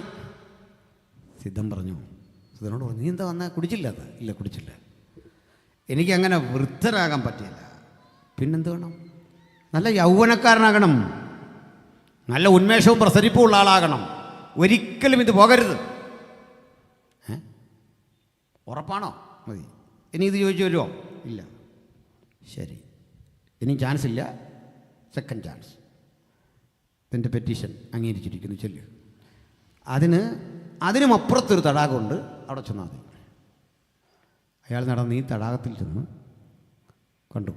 വെള്ളം കുടിക്കാൻ തുടങ്ങുമ്പോൾ അവിടെ മൊത്തം യൗവനക്കാരാണ്. പുള്ളി അങ്ങോട്ട് നോക്കുമ്പോൾ അടി കൂടുന്നു, ചീത്ത വിളിക്കുന്നു, ആർക്കും കീഴ്പ്പെടുന്നില്ല. അട്ടഹാസം നടക്കുന്നു, കിട്ടിയ വിഭവങ്ങൾക്ക് വേണ്ടി തമ്മിലടിക്കുന്നു. കാരണം യൗവനത്തിൻ്റെ ചുറുചുറുക്ക് കൊണ്ട് ആർക്കും ആരെയും വഴങ്ങാൻ പറ്റുന്നില്ല. അതിലൊരാൾ പറഞ്ഞു, ചേട്ടാ കുടിക്കരുത്, ഇത് കുടിച്ച് ഞങ്ങൾക്ക് പറ്റിയൊരബദ്ധം. യൗവനത്തിൻ്റെ പ്രസരിപ്പാണ്, പക്ഷേ ആവശ്യത്തിന് ഭക്ഷണമില്ല, സഹകാരികളില്ല, ഇണകളില്ല, തുണകളില്ല. ഞങ്ങളുടെ ജീവിതം അസ്വസ്ഥതാജനകമാണ്. ഈ വെള്ളം കുടിച്ച ഗതികേടാ. യൗവനമൊക്കെ ഉണ്ട്, പക്ഷേ ജീവിക്കാൻ സന്തോഷമില്ല. നമ്പ്യാരൊരു കവിത എഴുതുന്നുണ്ട്, കാലനില്ലാത്ത കാലം, മരണമില്ലാത്ത കാലം. അതിൽ രസകരമായ പ്രയോഗമുണ്ട്. 500 വയസ്സുള്ളൊരു അപ്പൂപ്പന്മാരും ഇപ്പോൾ കുഞ്ഞായിട്ടിരിക്കുന്ന ഒരു അപ്പൂപ്പൻ അവർക്കുള്ളൂ. 500 വയസ്സുള്ളൊരു അപ്പൂപ്പൻ വീട്ടിലുണ്ട്. ആ അപ്പൂപ്പന് കുഞ്ഞായിട്ടിരിക്കുന്ന ഒരു അപ്പൂപ്പൻ വീട്ടിലുണ്ട്. അവിടെ വല്യപ്പൻ ഇപ്പോഴും കുഞ്ഞായിട്ടിരിക്കുക. അതീവ ദുസ്സഹം. അപ്പം മരണം വേണം, എങ്കിലും ഒരു നിരാശ. അത് പറയാം. അപ്പം ഞങ്ങളവിടെ ഒരു കൺവെൻഷൻ നടക്കുക. ഇവിടെ നിന്നാണ് ആളുകളൊക്കെ. ഞാനതിൻ്റെ അവിടെ നിന്ന് ഇങ്ങനെ തടവ് ചാടി വരുന്നല്ലേ ഈ വന്നിരുന്നത്. അപ്പോഴേ എൻ്റെ വീട്ടിൽ കുറേ അധികം സഹോദരങ്ങളുണ്ടായിരുന്നു. പ്രായമായ ദിവാസന്മാരുണ്ട്. എൻ്റെ വൈഫ് ഇവരെ നന്നായിട്ട് അങ്ങ് ട്രീറ്റ് ചെയ്യും. ഇഷ്ടപ്പെട്ട ഭക്ഷണവും അവർക്ക് വേണ്ടെല്ലാം അങ്ങ് ചെയ്യും. നമുക്കൊരു സന്തോഷമാണ് വീട്ടിൽ എല്ലാവർക്കും. എൻ്റെ കാരണങ്ങളിലൊന്ന്, ഞങ്ങൾക്ക് 2 ആൾക്കും മാതാപിതാക്കളില്ല, മരിച്ചുപോയി. ഉണ്ടെങ്കിലും ഇതൊക്കെ ചെയ്തിട്ടുണ്ട്. കാരണം അപ്പനും അമ്മയും ഇല്ലാത്തൊരവസ്ഥയിൽ പ്രായമുള്ളവരിൽ അപ്പനും അമ്മയും കാണാൻ പറ്റുന്നൊരു കൃപയാണ്. പക്ഷെ ഒരു പ്രശ്നം, അവരോടും ചോദിച്ചാൽ പറയാം, കുഞ്ഞെ നീ ഇതെല്ലാം ഉണ്ടാക്കി വെച്ച് ആര് കഴിക്കാനാണ്? ചിക്കൻ ആർക്ക് വേണം? മട്ടൻ ആർക്ക് വേണം? ഒരൽപ്പം കഞ്ഞി. വീട്ടിൽ വരുന്ന അതിഥിക്ക് കഞ്ഞി കൊടുക്കുന്ന എങ്ങനെ? പ്രായം നമ്മളെ ജീവിക്കണ്ട എന്ന് പ്രേരിപ്പിക്കും. അങ്ങനെയാണ്. അപ്പോഴും മരിക്കാനും മനസ്സില്ല. സഹോദരൻ, ശവക്കുഴി കാണാതെ എന്നേക്കും ജീവിക്കേണ്ടത് ഭൂമിയിലല്ല. ഈ ഭൂമി അതിന് യോഗ്യമല്ല. അത് നമുക്കൊരു ലോകം വെച്ചു നിത്യത. ആ നിത്യത നോക്കിയിട്ട് അപ്പോസ്തലൻ ഒരു കാര്യം പറയുക, സഹോദരന്മാരെ, ഒരു പ്രശ്നമുണ്ട്. ഇതൊക്കെ ശരിയാണെങ്കിലും ഇനി ഒരു പ്രശ്നം, മാംസരക്തങ്ങൾക്ക് സ്വർഗരാജ്യത്തെ അവകാശമാക്കാൻ കഴിയുകയില്ല എന്ന് ഞാൻ നിങ്ങളോട് പറയുന്നു. ഈ ശരീരവും ഈ രക്തവും കൊണ്ട് സ്വർഗരാജ്യത്തെ അവകാശമാക്കാൻ കഴിയുകയില്ല എന്ന് ഞാൻ നിങ്ങളോട് പറയുന്നു. ഇതുകൊണ്ട് പോക്ക് നടക്കില്ല. അപ്പോൾ സഭയിലൊരു തർക്കം ഉടലെടുത്തു. ഇതല്ലതാനും പിന്നെ നമ്മൾ ഉയർത്തെഴുന്നേക്ക് പറഞ്ഞാൽ എങ്ങനെ ഇരിക്കും? ശരീരം ഇതല്ല, ഈ രക്തമല്ല, ഈ രൂപമല്ല, ഈ ഭാവമല്ല, പിന്നെന്ത്? ഈ സംശയം ശക്തിപ്പെട്ടപ്പോൾ അപ്പോസ്തലൻ പറയുകയാണ്, സഹോദരന്മാരെ, മാംസരക്തങ്ങൾക്ക് ഇതേ രൂപത്തിൽ സ്വർഗരാജ്യം അവകാശമാക്കില്ല. പക്ഷെ ഒരു കാര്യം, നമ്മളെ രക്ഷിക്കാൻ വേണ്ടി സ്വർഗരാജ്യത്തിരുന്ന ഒരുവൻ, മക്കൾ ജഡരക്തങ്ങൾ കൂടിയവരായതുകൊണ്ട് നമ്മിലൊരുവനെ പോലായി വന്ന് നമുക്കിടയിൽ വസിച്ച് നമ്മുടെ താഴ്ചയുള്ള ശരീരത്തെ ശുദ്ധീകരിച്ച് രൂപാന്തരപ്പെടുത്തി അവൻ്റെ സ്വർഗീയ ശരീരത്തോട് അനുരൂപരാക്കിയ അവിടേക്ക് കൊണ്ടുപോകുന്നത്. അതുകൊണ്ട് മന്മയൻ്റെ പ്രതിമ ധരിച്ചതുപോലെ നമ്മൾ സ്വർഗീയൻ്റെ പ്രതിമ ധരിക്കും. അങ്ങനൊരു ദിവസം വരികയാണ്. ആ ദിവസം വരാൻ വേണ്ടി ഒരു കാര്യം എന്താണെന്നറിയണ്ടേ? അക്ഷരികമായി ശരീരം നമ്മളിവിടെ കളയും. ആത്മികമായൊരു ശരീരം ഈ സ്ട്രക്ചറിന് മീതെ ധരിക്കും. അപ്പോൾ മരണം മാറി ജീവൻ അല്ലെങ്കിൽ ജയം വന്നിരിക്കുന്നു എന്നെഴുതിയ വചനം നിവൃത്തിയാകും. ആ പോയിന്റിൻ്റെ പേരാ the second coming of Christ. അതല്ലെങ്കിൽ ഒരു വഴിയുണ്ട്, മരണം. അക്ഷരാർത്ഥത്തിൽ മരിച്ച് ഈ ഭൗതിക ശരീരം ഇവിടെ ഏൽപ്പിച്ച് ആത്മിക ശരീരത്തോട് ഉയർക്കുമ്പോൾ ആ ഉയർപ്പിനെ പറ്റി പറയുകയാണ്, ദ്രവത്വമുള്ളൊരു ശരീരം നമ്മൾ വിതയ്ക്കുന്നു. ബലഹീനമായൊരു ശരീരം മണ്ണിലടക്കുന്നു. ബലഹീനതയില്ലാത്ത, രോഗമില്ലാത്ത, ക്ഷീണമില്ലാത്ത ഒരു ശരീരത്തിൽ നമ്മൾ ഉയർക്കുന്നു. പിന്നെയും വ്യത്യാസമുണ്ട്. ആ ശരീരത്തിന് ലിംഗഭേദമില്ല. ആ ശരീരത്തിൻ്റെ അടുത്ത പ്രത്യേകത സ്ത്രീയും പുരുഷനുമല്ല, നമ്മൾ ദൂതതുല്യരാകും, ക്രിസ്തുവിനോട് അനുരൂപപ്പെടും. ഇതാ ബൈബിൾ പഠനത്തിൻ്റെ ഉള്ളടക്കം. ഇതാ ഞങ്ങൾ ജനത്തോട് പറയുന്നത്. ഒരു മനുഷ്യന് സംഭവിക്കാനിരിക്കുന്ന മാറ്റം ഇതാണെന്ന് വിശുദ്ധ തിരുവെഴുത്ത് പറയുന്നു. ആ മാറ്റത്തോട് ബന്ധപ്പെട്ട് പഠിപ്പിക്കുക. ഒടുക്കത്തെ ശത്രുവായി മരണം നീങ്ങിപ്പോയി. അപ്പം നമ്മൾ ഇന്നെന്താ കാണണ്ടേ? ഇന്ന് കാണുന്നത് ഒരു അക്ഷരിക മരണം. അതങ്ങോട്ട് നീങ്ങിപ്പോകുമ്പോൾ നമുക്കൊരു നിത്യജീവൻ്റെ അവസ്ഥാവിശേഷത്തിലേക്ക് ദൈവം ഈ മണ്ണിൽ നിന്ന് അന്ത്യകാഹളത്താൽ ഉയർത്തെഴുന്നേൽപ്പിക്കും. അതതിൻ്റെ ഉള്ളടക്കം. അതിനെങ്ങനെ മരണം നീങ്ങിപ്പോയെന്നറിയണ്ടേ?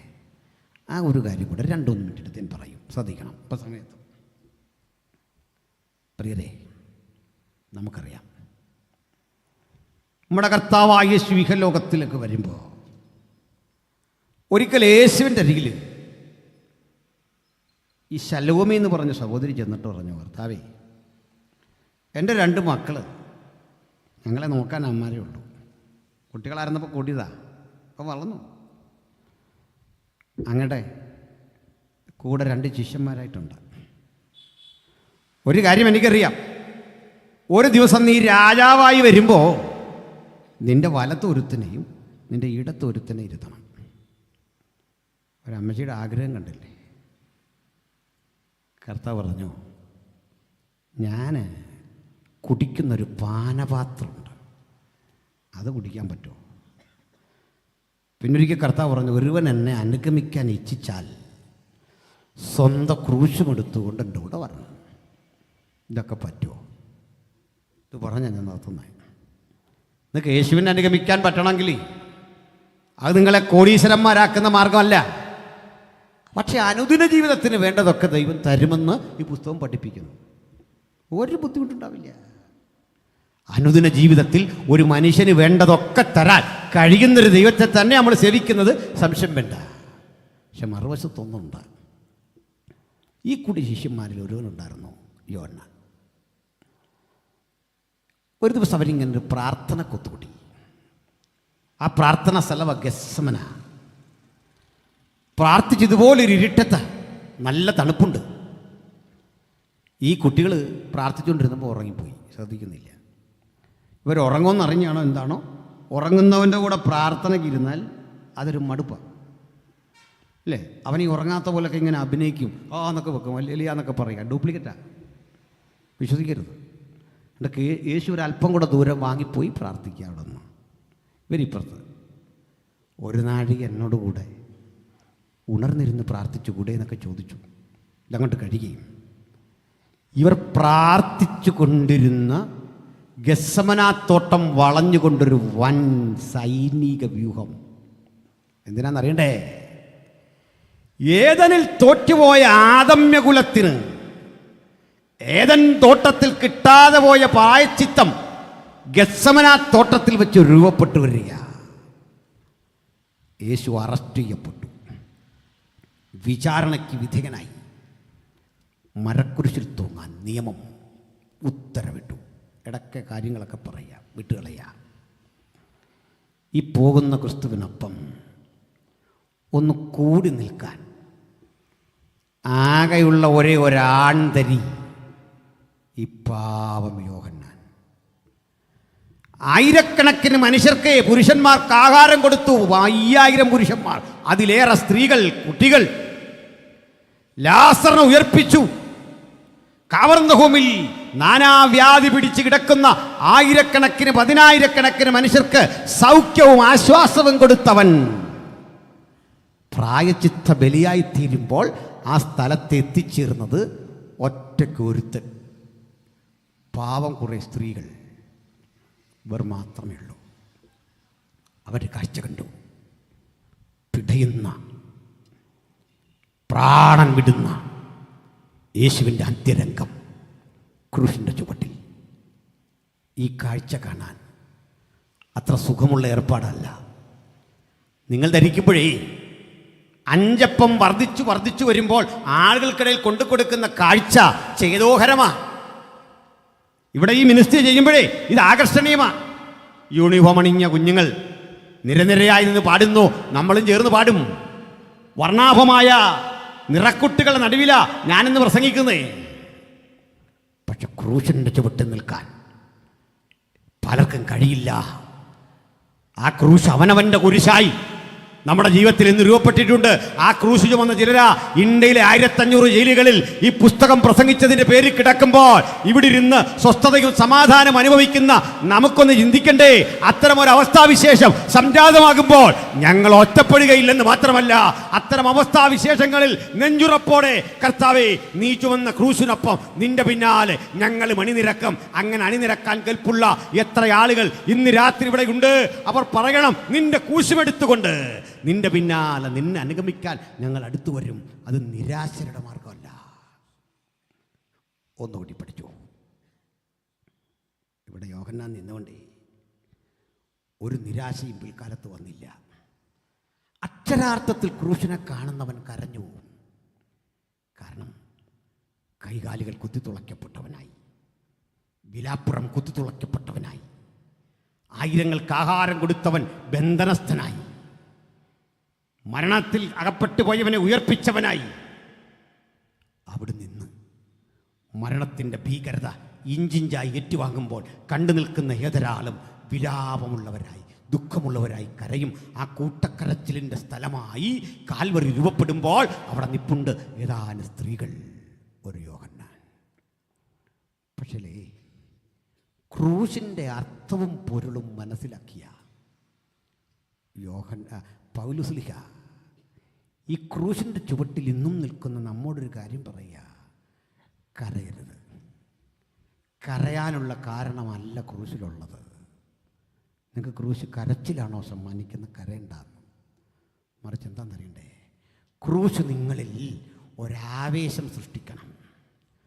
ക്രൂശ് നിങ്ങളിൽ സുവിശേഷം പ്രസംഗിക്കാനുള്ള വ്യഗ്രത സൃഷ്ടിക്കണം. ക്രൂശ് നിങ്ങളിൽ പാടാനുള്ള ആവേശം സൃഷ്ടിക്കണം. ഒരു നാണയവും പ്രതിഫലം കിട്ടുന്നില്ലെങ്കിൽ, ഒരു പിടി അന്നം കഴിക്കാൻ അവസരമില്ലെങ്കിൽ, യാത്ര ചെയ്യാൻ നടന്നു പോകേണ്ടി വന്ന, ജയിലറയ്ക്കുള്ളിൽ അകപ്പെട്ടാൽ, അടക്കപ്പെട്ടാൽ, അവിടെയും ഈ ക്രൂശിനെ ഉയർത്തുന്ന ആവേശത്തിന്റെ പ്രേരണയാണ് കാൽവറിയുടെ മലമുകൾ നമുക്ക് നൽകുന്നതെങ്കിൽ അത് കണ്ടിട്ടേ പൗലോസ്ലീഹ പറയാ, ഈ ക്രൂശ് തോൽവിയല്ല, ഒടുക്കത്തെ ശത്രുവായി മരണം ഇതാ ഓടിപ്പോകുന്നു. മരണത്തിന് മരണം വിധി കൽപ്പിച്ചുകൊണ്ട്, മരണത്തിന്റെ മാരക വിഷമുള്ളുകളെ എന്നേക്കും നശിപ്പിച്ചുകൊണ്ട് ഒരുവൻ ക്രൂശിൽ ജയമെടുക്കുന്നു. ആ ക്രൂശും ക്രൂശിതനെയും ഈ രാത്രി ഉയർത്തിക്കൊണ്ട് ഞങ്ങൾ ഒരിക്കൽ കൂടി ആവർത്തിക്കുന്നു: മറ്റെവിടെയും മറ്റൊരുവരിലും രക്ഷയില്ല. നാം രക്ഷിക്കപ്പെടുവാൻ മാനവരാശിക്ക് നൽകപ്പെട്ട ഏക മാർഗം യേശുവിൻ്റെ ക്രൂശ്. ആ ക്രൂശിൽ നൊടുക്കുന്ന പുണ്യാക രക്തത്തിൽ നമുക്ക് അതിക്രമങ്ങളുടെ മോചനം എന്ന വീണ്ടെടുപ്പുണ്ട്. ആ വീണ്ടെടുപ്പിനെ കരഗതമാക്കി ക്രൂശോട് ചേർന്ന് നിൽക്കാൻ കഴിയുമെങ്കിൽ, ഒടുക്കത്തെ ശത്രുവായി മരണം ഓടിപ്പോകുന്ന ഉജ്ജ്വലമായ വിളംബരത്തിൻ്റെ മറുവശത്ത് എനിക്ക് നിങ്ങൾക്കും ഇന്ന് വേണ്ടത് നേരിയ ഒരു ദൈവിക ഇടപെടലെങ്കിൽ അതിൻ്റെ ഇഫക്റ്റ് വളരെ വലുതാണ്. വിശ്വസിക്കുന്ന പ്രിയപ്പെട്ടവർക്ക് വേണ്ടി ഇന്ന് രാത്രി ദൈവത്തിൻ്റെ ഈ പദ്ധതി വ്യവഹരിക്കുന്നു. ദൂരത്തും അരികിലും ഇരുന്ന് വചനം കേട്ട എൻ്റെ പ്രിയപ്പെട്ട സഹോദരീ സഹോദരന്മാരെ, പ്രവർത്തിക്കുന്ന ഒരു യേശു ഇവിടെയുണ്ട്. മരണഭീതി മാറ്റുന്ന ഒരു യേശു ഇവിടെയുണ്ട്. വൈദ്യൻ എഴുതി വെച്ച കുറിപ്പടികൾക്കപ്പുറത്ത് നമ്മുടെ ജീവൻ്റെ കൃത്യമായ ആ നിശ്ചയദാർഢ്യമുള്ളവൻ ഇന്നിവിടെയുണ്ട്. രോഗങ്ങളിൽ, വേദനകളിൽ, ആകുലതകളിൽ സ്വന്തം കുരിശുമക്കാൻ വിധിക്കപ്പെട്ടവർ ഒരു ദുഃഖവും കൂടാതെ പറയണം: ഇതും കൊണ്ട് നിന്റെ പിന്നാലെ നിന്നെ അനുഗമിപ്പാൻ ഞാനിത് അടുത്തു വരുന്ന ഞെരുക്കങ്ങളുടെ, ഭാരങ്ങളുടെ ക്രൂശ്. ആ ക്രൂശിനെ ചുമക്കാൻ, യേശുവിനൊപ്പം നടക്കാൻ, ആ ജയം ആസ്വദിക്കാൻ നിങ്ങളിൽ എത്ര പേർക്ക് ഇന്ന് രാത്രി മനസ്സുണ്ട്? എനിക്കായിട്ടൊന്ന് പ്രാർത്ഥിക്കണം. ക്രൂശിൻ്റെ ശക്തി എന്നിലൊന്ന് പരിലസിക്കാൻ പ്രാർത്ഥിക്കണം. എനിക്ക് യേശുവിനൊപ്പം ഈ ക്രൂശ് ചുമക്കണം, യേശുവിന് വേണ്ടി പാടണം, യേശുവിന് വേണ്ടി പ്രസംഗിക്കണം, യേശുവിന് വേണ്ടി ശോഭിക്കണം, യേശുവിന് വേണ്ടി ഓരോ നിമിഷവും എനിക്ക് ഇഴുകി യേശുവിനൊപ്പം ചേരണം. ആർക്കാഗ്രഹമുണ്ട്? ഈ വചനം തൊട്ടവർ, ഈ വചനം സ്പർശിച്ചവർ, വലിയ വിടുതലിൻ്റെ വഴിയിലൂടെ സഞ്ചരിക്കാൻ ഞാനിതാ എന്നെ ഏൽപ്പിക്കുന്നു. ആ സമർപ്പണം ചെയ്ത് എനിക്കായിട്ടൊന്ന് പ്രാർത്ഥിക്കണം. ഞാനൊരു വിടുതൽ കാക്ഷിക്കുന്നു, ഞാനൊരു ദൈവ സാന്നിധ്യം കാക്ഷിക്കുന്നു. അങ്ങനെ ഒരാളെങ്കിലും ഇവിടെ ഉണ്ടെങ്കിൽ നിങ്ങൾ കരങ്ങളെ ഉയർത്ത്, നിങ്ങൾക്കായി ഞങ്ങൾ പ്രാർത്ഥിക്കും. ഒന്നുറപ്പാ, നിങ്ങൾ ഉയർത്തിയ കരം ഒരു വലിയ വിടുതലിൻ്റെ നാന്ദിയ. ചില പ്രിയപ്പെട്ടവർ കരമുയർത്തുന്നു, ചില യൗവനക്കാർ കരമുയർത്തുന്നു, എനിക്കായി ഒന്ന് പ്രാർത്ഥിക്കണം.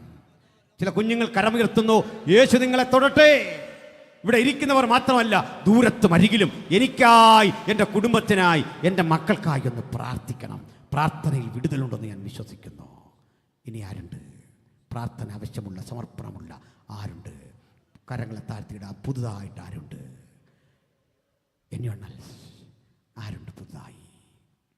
ഞാനൊരു വാക്കിൽ പ്രാർത്ഥിച്ച് അവസരങ്ങളെ കൈമാറുന്നു. സ്വർഗസ്ഥ പിതാവേ, കേട്ട വചനത്തിൻ്റെ അടിസ്ഥാനത്തിൽ ഈ രാത്രി വചനത്തിൻ്റെ മുമ്പിൽ സമർപ്പണം ചെയ്ത ഈ അങ്ങയുടെ മക്കളെ മുറ്റുമായി അങ്ങയുടെ കരങ്ങളിൽ തന്ന് ഞങ്ങൾ പ്രാർത്ഥിക്കുന്നു. അവരുടെ ജീവിതാവസ്ഥകളിൽ ഇടപെട്ട് നീ വചനമയച്ച് വിടുതൽ നൽകാൻ നസ്രായൻ്റെ അധികാരമുള്ള നാമത്തിൽ ഞങ്ങളവരെ വേർതിരിച്ച് അനുഗ്രഹിച്ച് പ്രാർത്ഥിക്കുന്നു. പ്രാർത്ഥന ഇട്ടതിനായി സ്തോത്രം. യേശു ക്രിസ്തുവിൻ വലിയൊരു നാമത്തിൽ തന്നെ എല്ലാവർക്കും വന്ദന വിവചനങ്ങളാണ്.